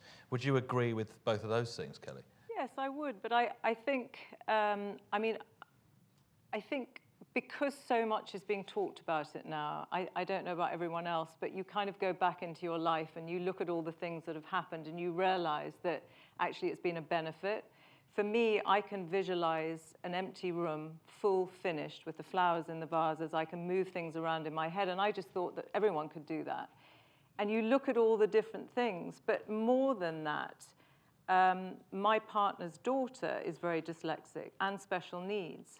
And I know how to explain things to her and talk to her in a certain language that uses a part of her brain that I know that I use to be able to get her to remember a direction, not saying this is the name of the street and you go from here to here and that will take you home. She can't actually process that, and neither can I.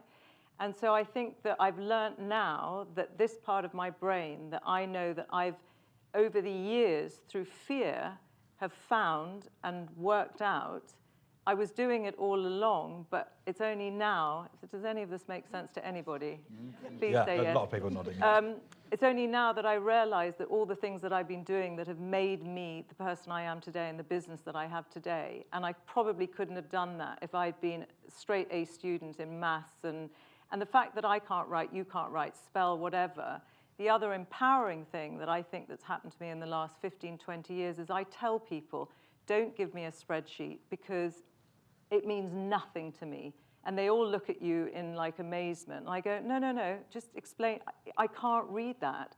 Or this business card, could you copy it for me? Because if I copy it, I will copy it wrong. And if you can be honest about it, and therefore other kids can be, it actually empowers you to take it on as, this is who I am.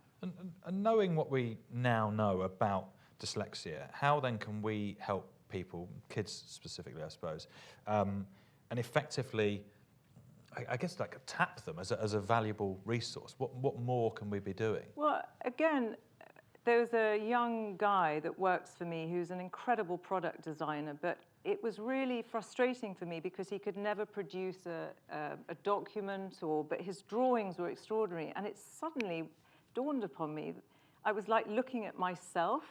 And so I called him up and he came and sat in my office, and he'd never admitted to anyone that he was dyslexic. And I went, it's okay.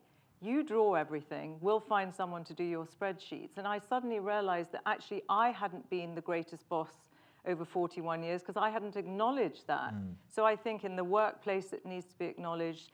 People need to feel free enough to be able to say that is a problem, but they're brilliant at this. And in schools and with education, that we have to speak a language that we understand. And it is a different language so that kids can learn how to communicate and not feel that they can't produce what it is that they can produce brilliantly given the right tools. This might be a slightly facile question, I don't know actually. Do you think that your dyslexia has any effect on your performance on the pitch, Chris? I'm not sure, to be honest. I think for myself, I'm a very visual person. I think with that, we sit in a classroom similar to this, and we go through our moves and whatever else. And like me, a lot of us will sit on the board and be like, that's straight over our heads. It's not until we actually go out there on the pitch. But for me, in terms of where I think I benefit from my dyslexia going into the rugby environment is understanding people and being able to work with different people, because I think as a kid you struggled so much. You know what it's like for people who don't take in information as well as they should, or in a different way, and it's about thinking outside the box. We actually have a new coach who's come into the environment, and he's very forward thinking. A lot of sport is very old school. When they stand up on a stage like this, they tell you exactly what to do, go out and do it kind of thing. And like you say, a lot of people are dyslexic, a lot of people think differently now. he'll come in and play a game of Where's Wally. He'll bring a magician in. He'll bring something like that just to get your brain thinking differently, to take in different messages, so that you're stimulated in a different way. And I think you're there for people a bit more. I think you have that kind of that camaraderie, that understanding when things aren't going well. You've been in that boat many a time, whether it's in childhood or adulthood, whatever it be. And yeah, you have a lot more sympathy for people. Yeah, and obviously it's a lovely image thinking about the England rugby team playing Where's Wally? Just going and going, what are you guys up to? Just training. He's over there. Does everyone in your organisation know how best to bring information to you then, Nick? Do they know not to, like, I guess, send you a lengthy email but give you a call, for example? I suppose they do once they've sent it wrong. Yeah. I just can't. I can't read a long email. It just doesn't register with me. And I don't send many emails myself. I think everyone's obsessed with sending emails. I don't know if it's people trying to cover their tracks or their arses or whatever. But I much prefer just picking up a phone and talking to people. And I think that's beneficial, because I think people really do sort of get overwhelmed with the amount of emails they get. And I think communication is just much easier. Especially in our business, which is all about customers. It's all about people go into a restaurant, they go into a house, they go into a club. They want someone to go, hello, how are you, Rick? Are you well tonight? What do you want? And that's what they want. They don't. And when you walk into a place and they're on the computer and they're trying to work out whether you got a table for them, and there's half a dozen tables free, and go, just say yes. You're going to tell me that you've been into a Zoho house and that's exactly what they did. But anyway, it doesn't. I am not a grass. It doesn't make sense. I mean, I'm obsessed with rugby. I probably watch every rugby international that Chris has been in, and I had no idea you were dyslexic. In fact, not that you could tell by playing sport, or even by your interviews after the game, or anything you've done. But you know, it is. I mean, I know it's regularly said. In fact, I came here with my son today, and when he had a dyslexic test when he was about 15, and he wasn't dyslexic. And he went, oh, damn, I don't have an excuse. And so I don't know where you were going with that, Ollie, but... Actually, my daughter was the opposite. She had a test, and she found out she was dyslexic, and she said, whoopee! And I said, yes, that's the way. But she still finds it hard at school, so... But it feels like, you know, the whole point of this is to change people's perception and look at dyslexia as being of value, particularly going forward in the future sort of workplaces. Do you think that is happening enough in schools? Do you think teachers are given the tools to identify kids with dyslexia early enough and quickly enough? I'd say no, for my daughter's experience. From my experience at school, I was sort of never really diagnosed. But my daughter's experience, we're sort of forearmed with the knowledge, yeah, she's likely to be dyslexic, and yet it's still quite a struggle.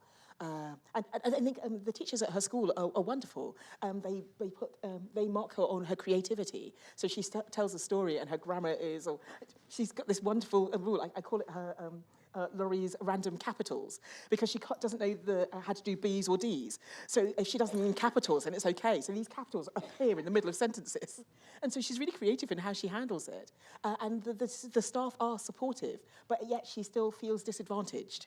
And it would have been lovely if she didn't. But I think it isn't just school kids, because I go out and I give sort of lectures all over the world. And I say, in passing, I say, I'm a space scientist, I'm dyslexic. But the number of people that come up to me afterwards and say, I'm dyslexic too. And it's like a guarded secret. And I think we need to ban that. You know, I'm dyslexic and I'm proud. I think we need much more of that, but across the board. It's not just kids. Do you feel we need to be more open about it, Kelly? Yes, I think people are more open about it now. I just think, and this is probably a dyslexic's brain, there is what's on paper about whether, you know, what type of a dyslexic you are, and then there's what goes on in our brains and how we can try and get that, the way in which we think, so that that can be taught. I think it's, you know, it's almost a dichotomy. You're saying, here's the science of what it is to be dyslexic, but none of us can understand that. It's got to be deeper than that. And I think there's got to be a form of education that teaches children from a very young age, right the way through their schooling, so that they can express themselves and deal with learning, doing exams, which was my absolute hell, speaking in public, being able to understand a spreadsheet or finding a different way to be able to take that information and use it in the workplace. So I think it's from very early on, all the way through your life, the tools, and I think that's what's needed in education today. I think we've got time to take a few questions from the floor. There are some roving mics. So has anyone got any questions? Obviously, if you could not make them too funny or insightful, because that makes me look bad. Any questions? No, literally, yes, go on. And just introduce yourself. Hello, I'm Adam. Hello, Adam. Thank you very much for sharing all of your stories. Something which a few people have talked about is actually being dyslexic and then finding out when they get the diagnosis, there are things about themselves that they didn't realize were dyslexic traits. I know it's certainly something I've experienced that I've gone, oh, I'm like that because of this. And I was just wondering if the panel could maybe share some of their experiences, if they have any of those kinds of things happening to them. Anyone? Kelly? Well, I mean, other than not be able to spell or to write or to copy something down, or to be able to read a long document and realize that I'm down at the bottom of the document and I've actually not taken any of it in at all and had to go back to the beginning. It's those kind of things that you realize that you can't do. And I've now actually even forgotten what the question was. So I have no idea what I'm saying. It's an expert demonstration. There you go. Perfect example. Yeah. You understood, right? I think communication. All my life, I've been a bit of a storyteller. And as a scientist, I think many scientists are sort of quite introvert. They're not storytellers. And I think, why am I so freaky, really? And but sort of finding out more about dyslexia, we are storytellers. We see things visually. We can create sort of like a backbone and sort of weave things around it. And I have steered my career into communication. I spend most of my time going out and speaking to people now. And I must say, I love it. And I thought that was just sort of me being quirky, but I think it is me being dyslexic. And it's just finding those gems and sharing those gems as well. So I can tell my daughter, yeah, I do what I do because I'm dyslexic. Look, let's find out what's special to you, what excites you about being dyslexic. Because then we can celebrate it and we can put up with the, yes, not reading emails. Actually, my worst case scenario, I once sent an email to some friends and it was, I was going to say, I wanted to go gentle cruising on my hen night. So I sent out this email and the spelling check had got to it. Well, we went on a barge boat and we were sort of going gentle cruising. Something else. Yeah, I was, I was with you actually, Nick. Hello. Well, actually, guess what? To be fair, it's your hen night. Do what you like. Confessions. I'm a scientist. We're not judging, Maggie. A bit of gentle cruising. Well, actually, but no, the worst thing is the spelling check had got this, and it turned out to genital cursing. Oh. So my answer. So this email went out to all my friends, and I was like, Maggie, what are we going to be doing? Yeah. So I am very wary of emails. And how was the genital? The genital cursing. Yeah. All right. Good, yeah. As long as it worked out well. Any other? Yes, gentleman here. Maybe, wait for the. You've got a lovely loud voice, but we're going to wait for the microphone. Hello. Oh, it's coming through. Pass the parcel. Hello. The mic stops. Am I out of turn here? Oh. Oh. Rival Mike. Yeah. What is happening? Hello. Shall I go ahead? I feel. Yeah. I don't know what's going on. But yes. Okay. I'm Tom West, and I wrote a book about the talents of dyslexics many years ago. And unfortunately, I've traveled a lot of different places, like Maggie, talking about these things. And I think there's almost an inverse relationship. It's quite amazing. The higher up you go with the Nobel Prize-winning scientists, the more they say, oh, yes, I understand what you're talking about. And besides, let me tell you something I've never told anybody before. And it goes on like that quite a lot. But there's a dark side to this. I think that there are many groups, educators and some psychologists, who realize that something's happening that they don't understand, and they really are getting very aggressive about trying to squash all this dyslexia stuff. So I think we've got a big problem here, and I just want to bring it up. I don't want to... Not a question per se. But the other thing Maggie said, it was stories. Stories are the way to understand these things. And that's I think many dyslexics, that's the way they work, is stories. So that's my piece. Yeah, I yield the balance of my time. Thank you, thank you. Yes, have you still got the mic? Yes. Just shout and introduce yourself, it's fine. Yeah. My name is Keith McGee. Not that loud. Don't take the piss, mate. And I'm actually dyslexic. Proud of it. I'm an academic based here at UCL. Have a doctorate degree from Harvard University. Through all those processes. When I was diagnosed with dyslexia in 1974, in the Bayou of Louisiana, it was a medical diagnosis that was treated with educational resources. And it's still in the US, I'm not so sure about here in the UK, but it's still a medical diagnosis, though it is now done through educational testing, right? But there were dual diagnoses that were happening at that time. And one of them, where you knew was that as a dyslexic, you also often dealt with anxiety disorder. And I wonder if any of you were dual diagnosed, and if any of you deal with issues of anxiety as it relates to your dyslexia. Does it make you anxious, and do you not know it, and does it show up in other places? So we're quite short on time, but maybe just a quick response from all of you. Well, I think just at school I was anxious, but actually now I love being dyslexic. I mean, I do. I think it's part of my world and my brain, and I embrace it. So, yeah, I'm not anxious anymore. Chris? I think for myself, I potentially get anxious if I'm not prepared to go and do something like this, the presentation, to play a game. If I haven't trained a week, if I'm not prepared, I'm a bit anxious, I'm nervous, I'm unsure. But I think when I'm prepared, I'm confident and I'm unsure of myself. So then I don't have anxiety. Maggie? I suffer from gallstones, and I think that's probably a classic symptom. And the things outwardly, I don't feel anxious. I think, oh yeah, I'm handling it. But I think inwardly, things are happening. And I think I do get, so for instance, tonight is just a mad night for me. And it's been a mad sort of 2 weeks. And I think I feel it in other ways. So although I think I'm handling it, I think my body is probably responding to it, and perhaps in not such a positive way. Nick? Probably Any gallstones? more and whatever else you did on that barge. I should never have mentioned that. I think more frustrated than anxious. I think I find myself getting more frustrated. But I don't think I was ever properly medically examined to be dyslexic. It was more of a sort of a test and a talk and a chat and a written test. And so I think that's how I felt.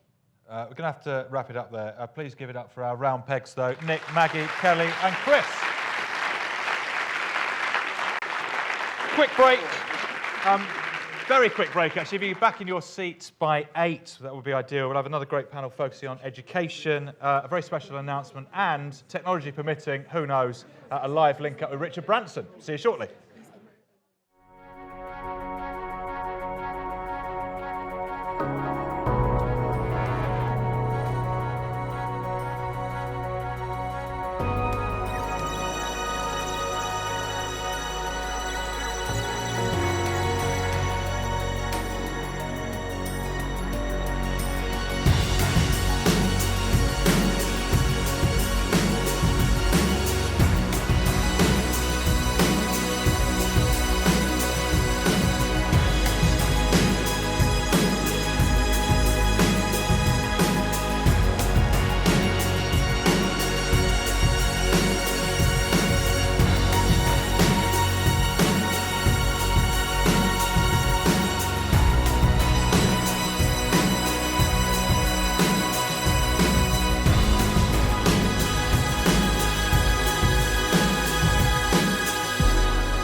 Ladies and gentlemen, please take your seats. We're about to start our next session, Educating the Minds of the Future. Please take your seats.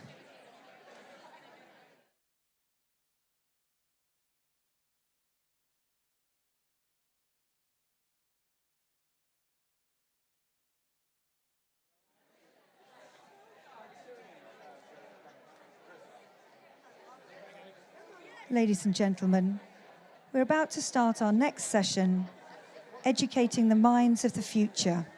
Please take your seats.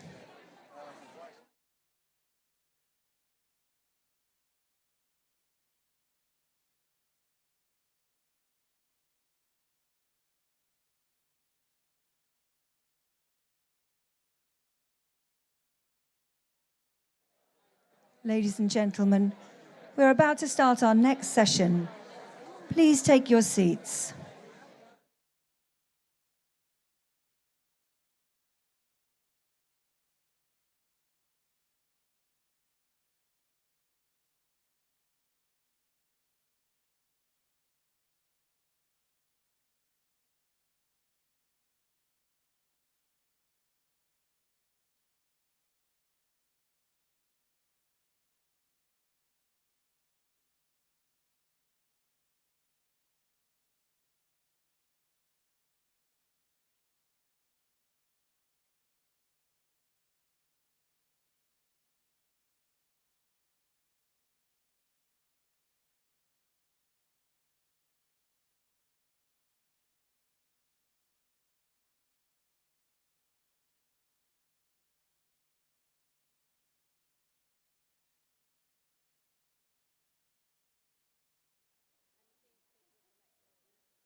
Welcome back, everyone, for our final panel discussion this evening, Educating the Minds of the Future. Before we get into that, though, I'm very pleased to say that we have another very special speaker, Parliamentary Under-Secretary of State for the Department of Education, Nadeem Zahawi.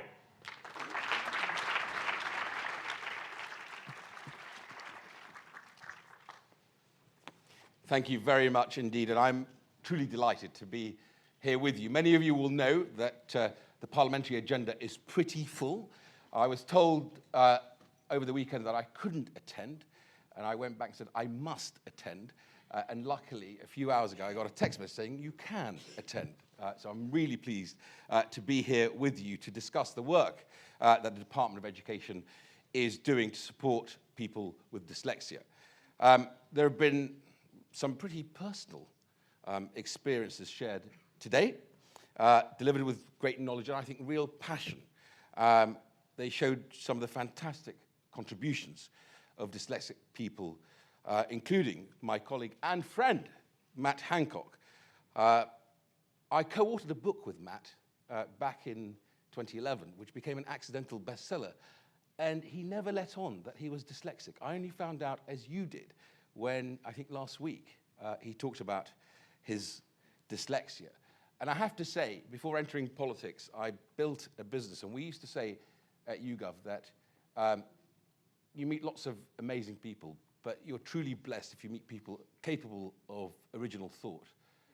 And Matt Hancock is such an individual. I suspect his dyslexia allows that sort of neurodiversity to come through and make him capable of such original thought. I am blessed to say he's a friend, and I have to say him coming out, I think as he put it, has made a real difference, has had real profile of this summit. I think we all recognize from stories like Matt's and other stories that there are many who have achieved great success because rather than in spite of their dyslexia. I am proud to be the minister responsible for special educational needs. The government is crystal clear that every school, I heard in the panel earlier, the panelists discussing their children's experience in school at the moment, but we are clear that every school is a school for pupils with special educational needs and disabilities. And every teacher is a teacher of special educational needs pupils. And all schools and colleges, alongside central and local government, have a level of responsibility here. It cannot just be left to a few. The 2014 special educational needs reforms were the biggest change to be delivered to the system in a generation. And we remain committed to implementing them, including working closely with health colleagues, as Matt outlined earlier. Our reforms are about further embedding a system where children and young people's needs are picked up early. They are also about putting support in place quickly, providing by staff with the right knowledge, understanding, and skills. This should ensure that those with specific learning difficulties, such as dyslexia, get the right help through differentiated teaching so that they fulfill their full potential. There is sound evidence that systematic phonics is the most effective method of teaching reading to children. We have put a great deal of emphasis on the teaching of phonics, both in the new national curriculum and with the introduction of the phonics screening check. As Matt outlined earlier, when we first introduced the check back in 2012, just 58%, only 58% of 6-year-olds reached the expected standard. That figure has risen every year, and this year, 82% reached the expected standard. In 2016, Progress in International Reading Literacy Study International Survey of the reading ability of 9-year-olds, England achieved its highest score since the survey first began in 2001 and was placed at joint 8th. In terms of support for teachers, the Department for Education has this year contracted with the Whole School SEND Consortium to deliver a 2-year program to help embed special educational needs and disability into school improvement. The aim of this is to help schools identify and meet their training needs in relation to SEND. This will, of course, include ensuring schools know where to access the expertise they need to support pupils with dyslexia. In this way, we aim to equip the workforce to deliver high-quality teaching across all types of SEND, and we are delighted that the British Dyslexia Association are very much part of that consortium. In addition, since 2011 to 2018, the department has funded the British Dyslexia Association and other organizations to provide a wealth of resources to assist the school workforce and local authorities in the early identification and support of those children who have dyslexia. This has included the award-winning See Dyslexia Differently video, which was selected to be screened at the Euro Shorts Films Festival, which to date has received, I think, 68,000 views on YouTube and counting. It pleases me to tell you, ladies and gentlemen, that for a number of years, my department has had an in-house neurodiversity network, which was created to better utilize the strengths of the most important resource we have in a department, which is the human resource, the neurodivergent staff, including those with dyslexia. With this network in place, we aim to challenge any preconceptions that one might have about people with dyslexia in the Department of Education or, of course, in employment wherever.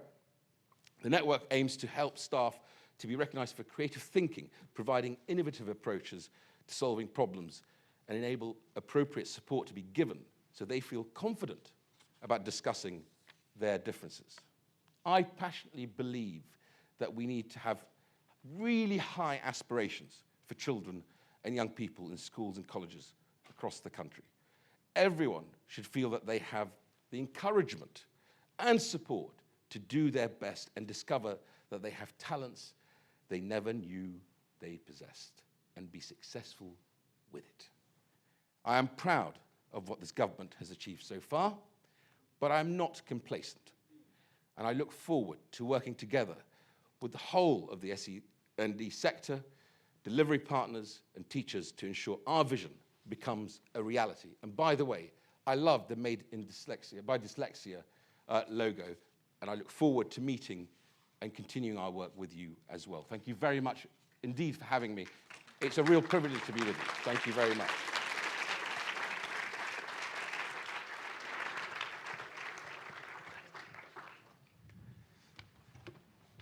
Thank you very much to Nadeem.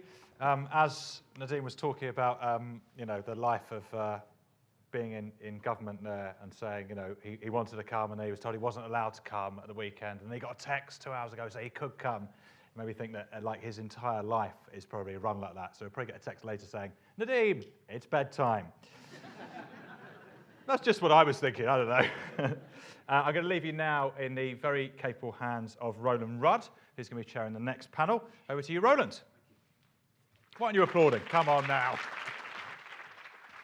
Thank you. Thank you so much. Well, for our next panel, I'm going to ask them to come up now. Barbara Holzapfel from Microsoft, who's done this very important development here today with Made by Dyslexia. So we're delighted to have Barbara. Kate Griggs, who literally is Made by Dyslexia, who came up with this whole idea and whose organization, without her, we wouldn't all be here. And Kate Jones from Ofsted, who's going to be very helpful with our chat on education. Just before we start, so we're very excited about this development with Microsoft. And I know, Barbara, we've got your chief executive, Satya Nadella, who's going to actually open up and tell us a little bit more about it before we have our panel. And I know that it's all going to work beautifully because we've really learned as we've gone through the evening how to do these videos. And it's going to come on very quickly, I think. But if it doesn't, here we are. Hi, I'm excited to talk about the progress we are making with learning tools that are part of Microsoft 365. And to help me talk about these tools, I'm really excited to have Mitra Niknam and her 4th grader son, Anjay Huber, joining me today. Welcome. Thank you. Mitra, I know that one of the challenges that anyone has as a parent of a kid with dyslexia is to find the right tools so that you can really give our children the best tools so that they can do the things that we know they're fully capable of. Absolutely. Well, when Anju was in kindergarten, he was diagnosed with dyslexia. They recommended tutoring, they recommended audiobooks, they would give him more time in a classroom, but I didn't feel like more time in the classroom would give him that aha moment. So I was in the Whole Foods Market bakery one day, and one of the people in the bakery, she said to me, hey, I was scrolling through my feed and Microsoft Learning Tools came up, and there was this video, and it was recommended basically for kids with dyslexia. Do you want to check it out? And I said, anything. I will try anything to give him the world. Sure. So we went into the Microsoft store, and they sat him down on a computer, and they pulled up a Dr. Seuss book. Wonderful. Brought it into Learning Tools. He sat there and read Green Eggs and Ham with the immersive reader. Fantastic. And we got the computer. And it's made all the difference in the world. His confidence, this is a kid who went from, I couldn't read, I'm afraid to read, to a child who, you know, who's reading me letters to make sure he has it correctly, who's reading maps, who's willing to try, who's interested, who's engaged. No, that's fantastic. I mean, Anju, you want to show us what you now do with the computer and these learning tools? Can you show Satya how to use the Yeah. different things? Like, how do What you all make can it you do that? here? So you go ahead and... If you go into this, you can go like onto this, and you can make like more lines appear. Ah, there you go. And I can make it bigger and stuff. I can put picture dictionary on. Now, like if I type in lived, it has like that. Oh, that's so cool. Boy will appear with that. This I can make like nouns, verbs, So you allow, yeah. adjectives. This is awesome. And if I go into here, I can click this. I can make it how fast it will read. The boy who lived. Great. Thank you so much, Anju. You're really a pro at this now. You know, one of the things that for us, the inspiration behind all of what we're doing as innovation here comes from parents like yourself and kids like Anju, and you know, really putting the right tools in the hands of the kids so that they can go on to achieve their full potential. And that's why at Microsoft, we've made the pledge to support the Made by Dyslexia initiative, and to ensure that the right tools and technology get to the 700 million people with dyslexia. The inspiration that people like Mitra and Anju give us is what's really inspiring us to do our very best work. But we know at the end of the day, it's really the parents and the children who are going to make the difference by using all of the technology to make this world a better place. So thank you so much for coming here and sharing your story, and also pushing us to make sure that we're doing all that we can to put the right types of tools in front of kids like Anju. And thank you so much for opening the world up to him. Thank you. Thank you. Great. Well, thank you. Really good. I mean, we saw there, Barbara, I mean, how useful technology can be for people who are dyslexic. So tell us a little bit more about what we're doing here in this field. No, absolutely. And first of all, thank you. And big thanks to everybody here tonight who came to this event to support the great work that Kate and the Made by Dyslexia team are doing. And it's really been an honor to be here and listen to the inspirational and touching stories about all the differences that dyslexic people are making to the world every single day. So as you heard from Satya and for all of us at Microsoft, we're really thrilled to become the first company to officially sign the Made by Dyslexia pledge tonight, and to really support students and parents and teachers in identifying dyslexia and supporting the children in their educational journey. So as you might wonder why that is, it actually goes straight to the heart of our mission as a company, which is to empower every person on the planet to achieve more. And we take that very literally. So we want that to really include the millions and tens and hundreds of millions of people who are dyslexic, who are brilliant thinkers and innovators and students, but who happen to have dyslexia. So working with Kate and the team has been really a natural partnership for us. And But we also want Microsoft to be a company where actions speak louder than words. So tonight is really a first step. And over the next coming weeks and months, we'll be working very closely with the Made by Dyslexia team, as well as with dyslexia experts from around the world, to put together training materials and tools for parents and teachers to help them identify dyslexia early and to support the children in their journey. And isn't it also, Barbara, I mean, the thing is there's so much the computer can do to help these kids, but it's about managing to know what it is and how you actually access that help on the computer, isn't it? Yeah. Because a lot of people don't know. A lot of people don't know, so that's why we've taken on to say we need to help and put these training materials out there. We're targeting to have them in early 2019. Our educator community, they'll be freely available because we want everybody to be able to access them. And so that's kind of how we're looking at this, to really make sure that they're easy to find. There's also a lot of tools that exist today that you've seen in the video as well, where there's a button to press, and it's not a special ad software, it's there. It's mainstream, it's built in, it's free, and it hopefully helps to take away the stigma that you need something extra. And thank you so much. And Kate, do you think one of the big things for Made by Dyslexia is getting this message out that actually there is this help now with Microsoft that kids can actually access this easier? Absolutely. I think technology is a huge answer to the solution. I think the thing that frustrates us most as a charity is that we've known how to identify dyslexia, how to support dyslexia since, well, the 1930s. And you and I, Roland, were at an amazing school that supported our dyslexia back in the 70s, possibly. And I think the frustrating thing for us is that teachers, regardless of what we've heard with announcements today, and with all due respect to the government ministers, teachers do not know how to identify and support dyslexia. And we're really hoping that our partnership with Microsoft, we're producing teacher training materials that are going to be free to the world. We're focusing very much on the strengths and all of the things that you've heard about today. That is the first step to actually supporting dyslexic children. Thank you.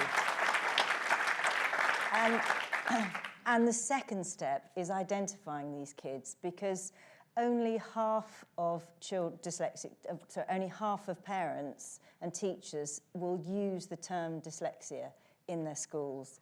That is outrageous. At this time in the world, that cannot still be happening.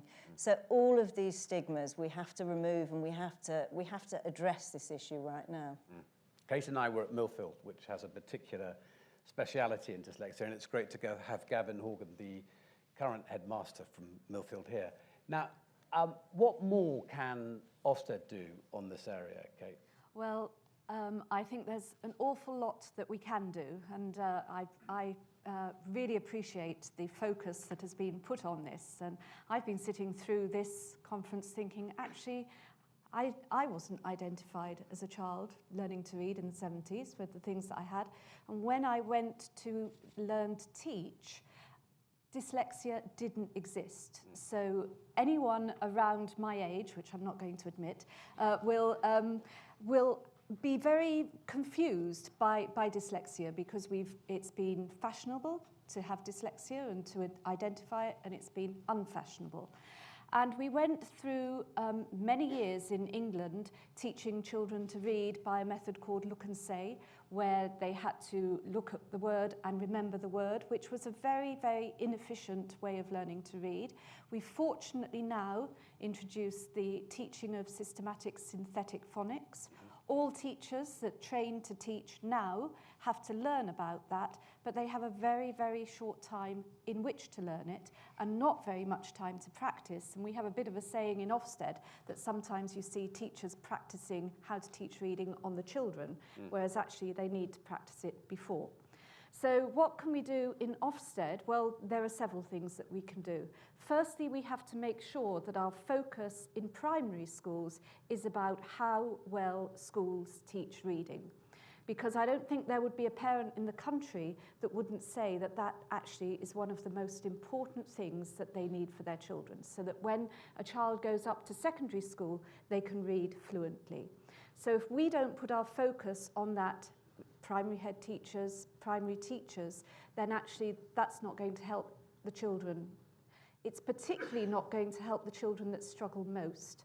And I think the struggle that children have in learning to read there can be multiple reasons for that. One of which can be dyslexia, which can be very severe, or it can be relatively mild. Mild dyslexia can actually be resolved if the teaching at an early stage and the identification at an early stage is good.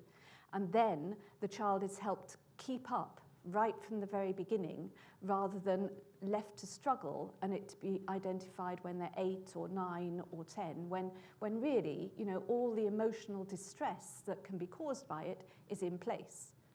Having said that, some of the strengths that have been mentioned in this conference, you know, a different way of thinking, a way of becoming confident in your thinking, you know, that's not to say that being dyslexic leads to failure. I think we've got huge evidence to show it doesn't.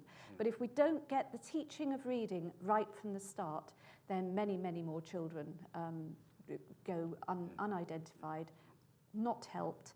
And in Ofsted, that is our priority, to identify how well primary schools teach reading. Well, that's a very good point. I suppose the other thing, we've had a sort of, one of the leitmotifs running through this conference today has been the whole issue of spelling. And of course, you've had different masters in the sense of telling you how important spelling is or not. So we've gone from a situation when Kate and I were at school where you were marked very heavily down on spelling, to a situation where if you know the history, if you know your geography, if you know your science, you're not marked down on spelling. And we had Michael Gove, who wanted to bring spelling back again, and he did some very good things, but I guess as a dyslexic we'd say, not so keen on the spelling. How do we get away from this concept that if you can't spell perfectly, you're not clever? Well, you should have been listening to the little private conversation I was having with my press officer, because I admitted to him that I couldn't spell. So how do you become a deputy director in Ofsted in charge of education when you can't spell yourself? So I'm not entirely sure that we have a fixed view on that. I think the important thing is that children learn about how English works. It's a difficult language to learn. It's relatively easy to speak because, you know, if you're born in England, you grow up learning to speak English. But it's not a wholly phonetic language, which makes it more complex. The spelling rules are extremely complex. You know, you've got the same sound that you can make in several different ways with different letter correspondences. So that's complex. And, you know, spell check has been a wonderful, wonderful device that actually has got me out of a huge number of difficult situations in terms of spelling, but actually is also, in English, quite complex because you can have the wrong word because the meaning is different. So what do we view in Ofsted? Well, in terms of Ofsted, we inspect against government policy, clearly. I think the government policy is absolutely right on teaching phonics early on. I think children that learn phonics well and are taught well are in a better position to spell well. I think one of the issues, you know... Sorry, yes. I hope you don't mind. No, do interrupt. Dyslexic people can't spell. No, yeah. And at the moment, if you are doing an English GCSE or your tests, SATs tests at primary school, you are marked down for not being able to spell. And we have to get over this. You know, you've heard from the original panel that we have to get over this very antiquated way of benchmarking children. And I think the spelling is one of them. So if there's, and sorry to cut across you, but if there's one thing that we need to take away from this evening is that we are not doing the right things in our schools. And it's not just in the UK, it's in other countries around the world. We have to change the way we're measuring children. We have to enable them to have the imagination and the creativity and all the things you've heard about today. And that does mean the government needs to, our governments need to readdress what we're actually testing. Reading, I totally agree, they're on the right track. But dyslexic children will be able to read, but will still need to be identified and get help, even if we get phonics in every school in the world. So I think my question to Ofsted, and I feel like you're getting the grilling because we don't have the government minister here today, but so you're the nearest thing to it. But my question to Ofsted is, can we please have a relook at what we're actually testing in schools? And I have heard that you're looking at different things around that. And just, sorry, one last thing I would say, a fantastic article that I read today, actually from the Singapore government, Department of Education. Now, Singapore is the best education system in the world in terms of their marks. They're now stopping examinations. They're actually looking at the World Economic Forum and looking at the guidance that they're giving as to what the skills are in the future and readdressing their education system against that. If you look at the EY report, it is saying that we need different skills and different intelligences, and we have the leading education country in the world saying, okay, these guys are right. So I just think if we're at this tipping point that we all hope we're at, I just think we all need to re-look at things. Barbara, you want to come in on that? Yeah, I just want to add something to that, where speaking of Singapore and future skills, we did a piece of research that we released early in the year around the class of 2030, where we looked at the US, the UK, Canada, and Singapore, and looking at what are going to be the skills that are going to be needed in the future. What will the workplace also need in the future? And what came out of that, in sort of very brief, is that on the one side, skills that are very innate in dyslexia, in people with dyslexia, in terms of complex problem solving, creativity, collaboration, different types of communication, the storytelling aspects, but also an education system that pivots from sort of institutional and testing focus to a student centricity and giving the students more say and more agency in their learning and directing their learning, which will hopefully also benefit especially kids with dyslexia, because then learning becomes more personalized and it becomes less the sort of standardized test that's going to put an extra stress on them. Can I just ask, that's a really interesting point, just before, because we're actually coming out of time quite quickly, but does anyone else want to come in on this really, I think, key issue that we've identified this evening about the whole issue of spelling and how we shouldn't just be judged on spelling and how we manage to try to get through this issue? Yes, there's a gentleman at the back. Hi there, it's Lord Addington, President of the BDA. Just to say that most of the problem in education does come down to spelling for when you're going through, because we pick up reading more easily, the two separate skills coming through. And unless we get some form of recognition that you can word process successfully by talking to a computer, which you've been able to do for 20 years, and you start to work that into the system, you are always going to make life that much more difficult. And I'm afraid it is a part of government, and I don't mean to just shoot at the messenger here, but the government itself has got to recognize that. Until they do, you're always going to have that group which is very heavily disadvantaged. Very interesting point. Yeah, one more at the back. Sorry, and then we've got one in the middle. Very quickly, if you would. Should we take the one in the middle, because you've got the microphone? I'll come back to you 1 second. Yep. We're obviously concentrating a lot on spelling.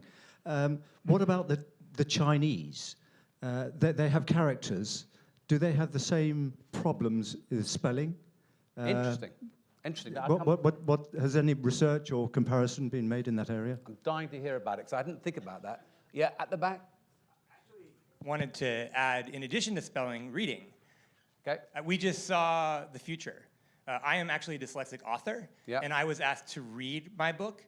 And I said, did you notice that I'm still the dyslexic author who wrote it? I don't read it. They got somebody else to read it. Right. And now, with this technology you've created, that wouldn't have even needed to exist. So I'm intrigued about really community and how we as a community come together and young people can own this. Nice one. So we've got to be very quick.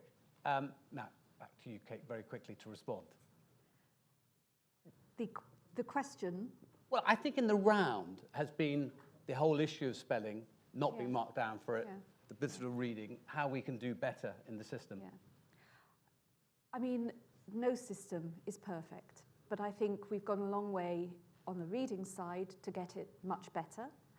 We know in Ofsted there are very big differences between how schools do that. You know, in some schools that teach reading really well. Thank you. Perfect. In terms of spelling, I have a certain sympathy with what the audience is saying as a struggling myself. Yeah.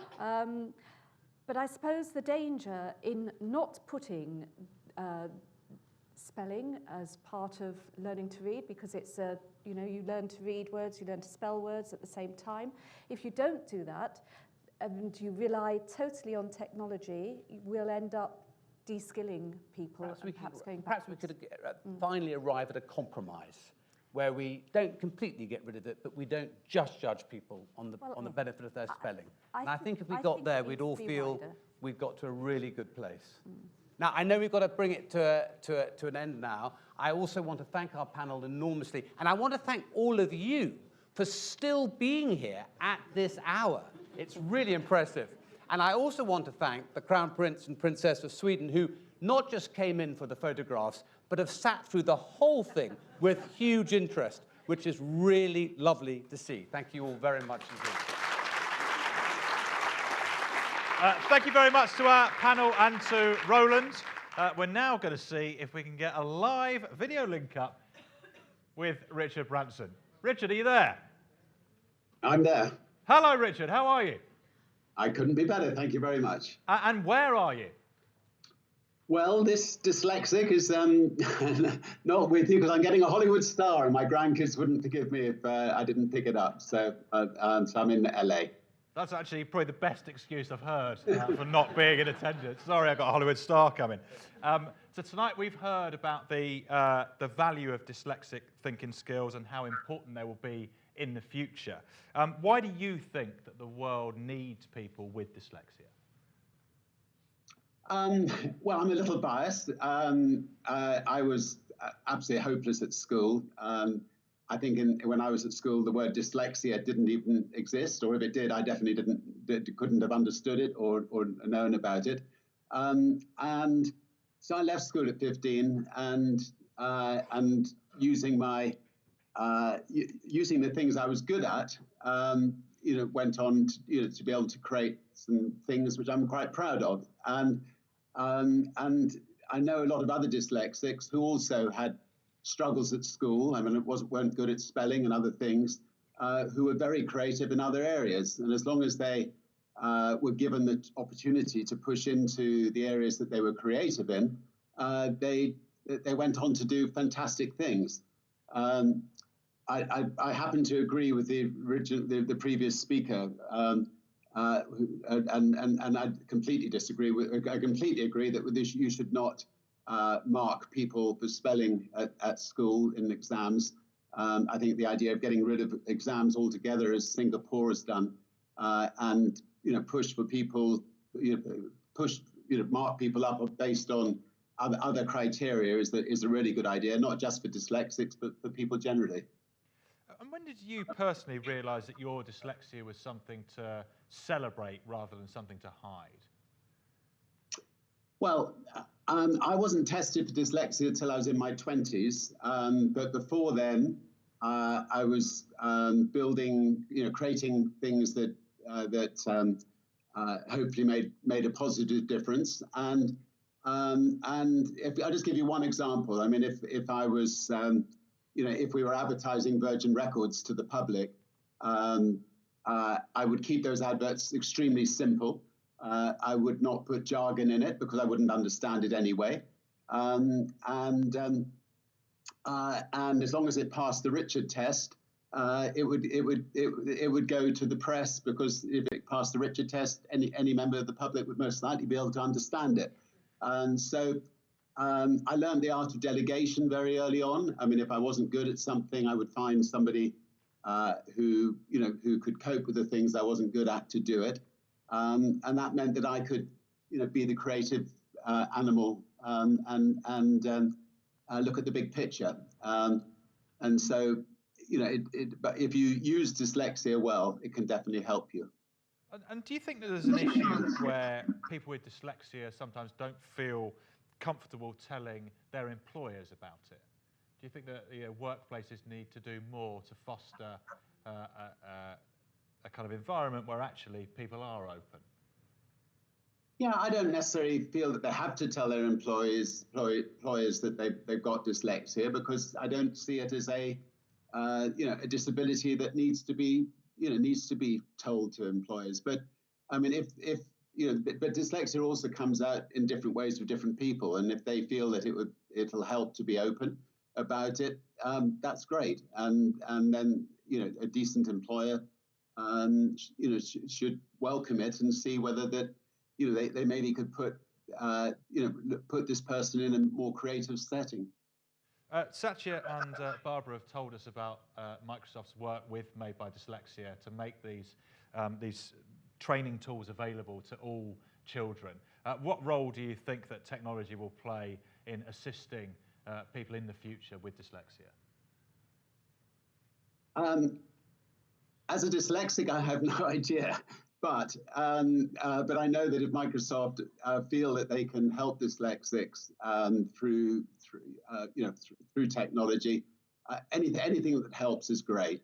I saw the report, the EOI report. I don't know if that's a Microsoft report, but I think that if you're going to do reports, not to use words like neurodiverse abilities and psychologically safe environment and strengths-based cultures and words that which I can't. Even after many years of overcoming my dyslexia, I have no idea what the hell they mean.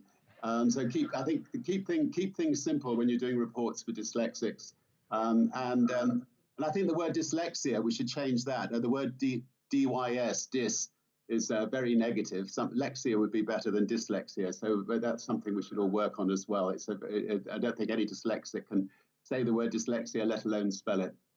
So, Richard, to be clear, are you saying that the EY report doesn't pass the Richard test? Well, I mean, I can pretend I understand it, but I'm not. I'm a good bullshitter, but otherwise I have no idea what it's saying. What do you think needs to change in workplaces to take full advantage of the differences that people with dyslexia can bring? I think there's a lot that needs to be changed in the workplace in the way that we welcome. We at Virgin, we've taken on dozens of ex-prisoners, and we've made sure that they're welcome into the workplace. We don't advertise who's an ex-prisoner and who's not. Not one of them are re-offended. It's right. It's good for society. It's good for the individual. Likewise, as many of our companies as possible should take on other people with disabilities. And I'm not putting dyslexia in the bracket of a disability. I think it's an advantage if it's used properly for most people. But companies generally should be very open to taking on new people with all kinds of diverse people, and that makes for a richer and better company. I'm going to let you go now. Thank you very much for your time and for your support for Made by Dyslexia. Go and enjoy your Hollywood star. Thank you.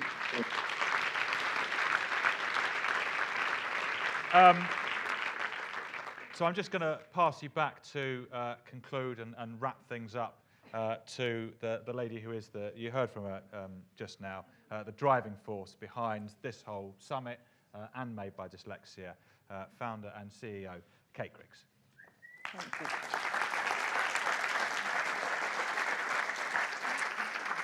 I could have done it from sitting down there. So what an evening. Thank you so much, everybody, for coming. A huge thank you to Innovision and Claudia and her team, who have put on the most incredible evening here. Thank you so much. I just would like to say thank you to my team as well, Mel and Claire, who have worked tirelessly to put all of this together, and so many other people, the panelists, Rick, everybody that has been involved. I think we're at a tipping point. I think we're at a moment in time where the EY report, regardless of Richard's comments about it, the EY report is showing us very clearly that dyslexic people have a huge value to the world. We also know that right now things are not working for a huge number of them, both in education and in employment. But we know what we need to do to make that difference. A lot of it is about changing the benchmarking and making sure that we're not measuring brains to all be the same. It's not about conformity, it's about where are your strengths, what are they, and let's nurture them. And a lot of the words that we've been hearing this evening is around a movement, around a point in time where we as dyslexic people, and that's why the charity is called Made by Dyslexia, because everybody behind it is dyslexic. It's time for us to say to the world, we want to be called dyslexic, so please, wherever you are, say dyslexia, because it's really, really important to us.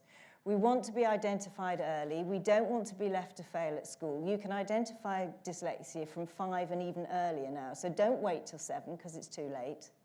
We need to be identified early. We also know exactly what we need to be taught to read. But reading is just one tip of the iceberg for dyslexia. It's everything else that goes with it, all of the other struggles we'll have, but also all of the things that we're brilliant at. So I just would say to all of you and everybody that's watching on Facebook Live, we're at a tipping point.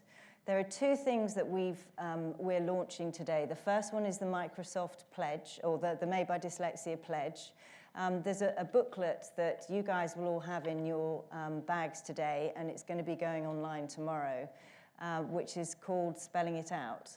And in very simple terms, which is what dyslexics do, we have simplified dyslexia into a 10-page booklet. Please share that with absolutely everybody. Please get your companies, your employers, your educators, your schools to sign the Dyslexia Pledge, which is, it's just saying we want you to acknowledge that you need to think differently about dyslexia and you need to start taking the steps towards helping dyslexic children to reach their potential. So I'm going to wrap up now because I'm in BAFTA and I feel like I'm giving far too long a speech. So just really everybody, please embrace it, go forward and just spread the word. Thank you.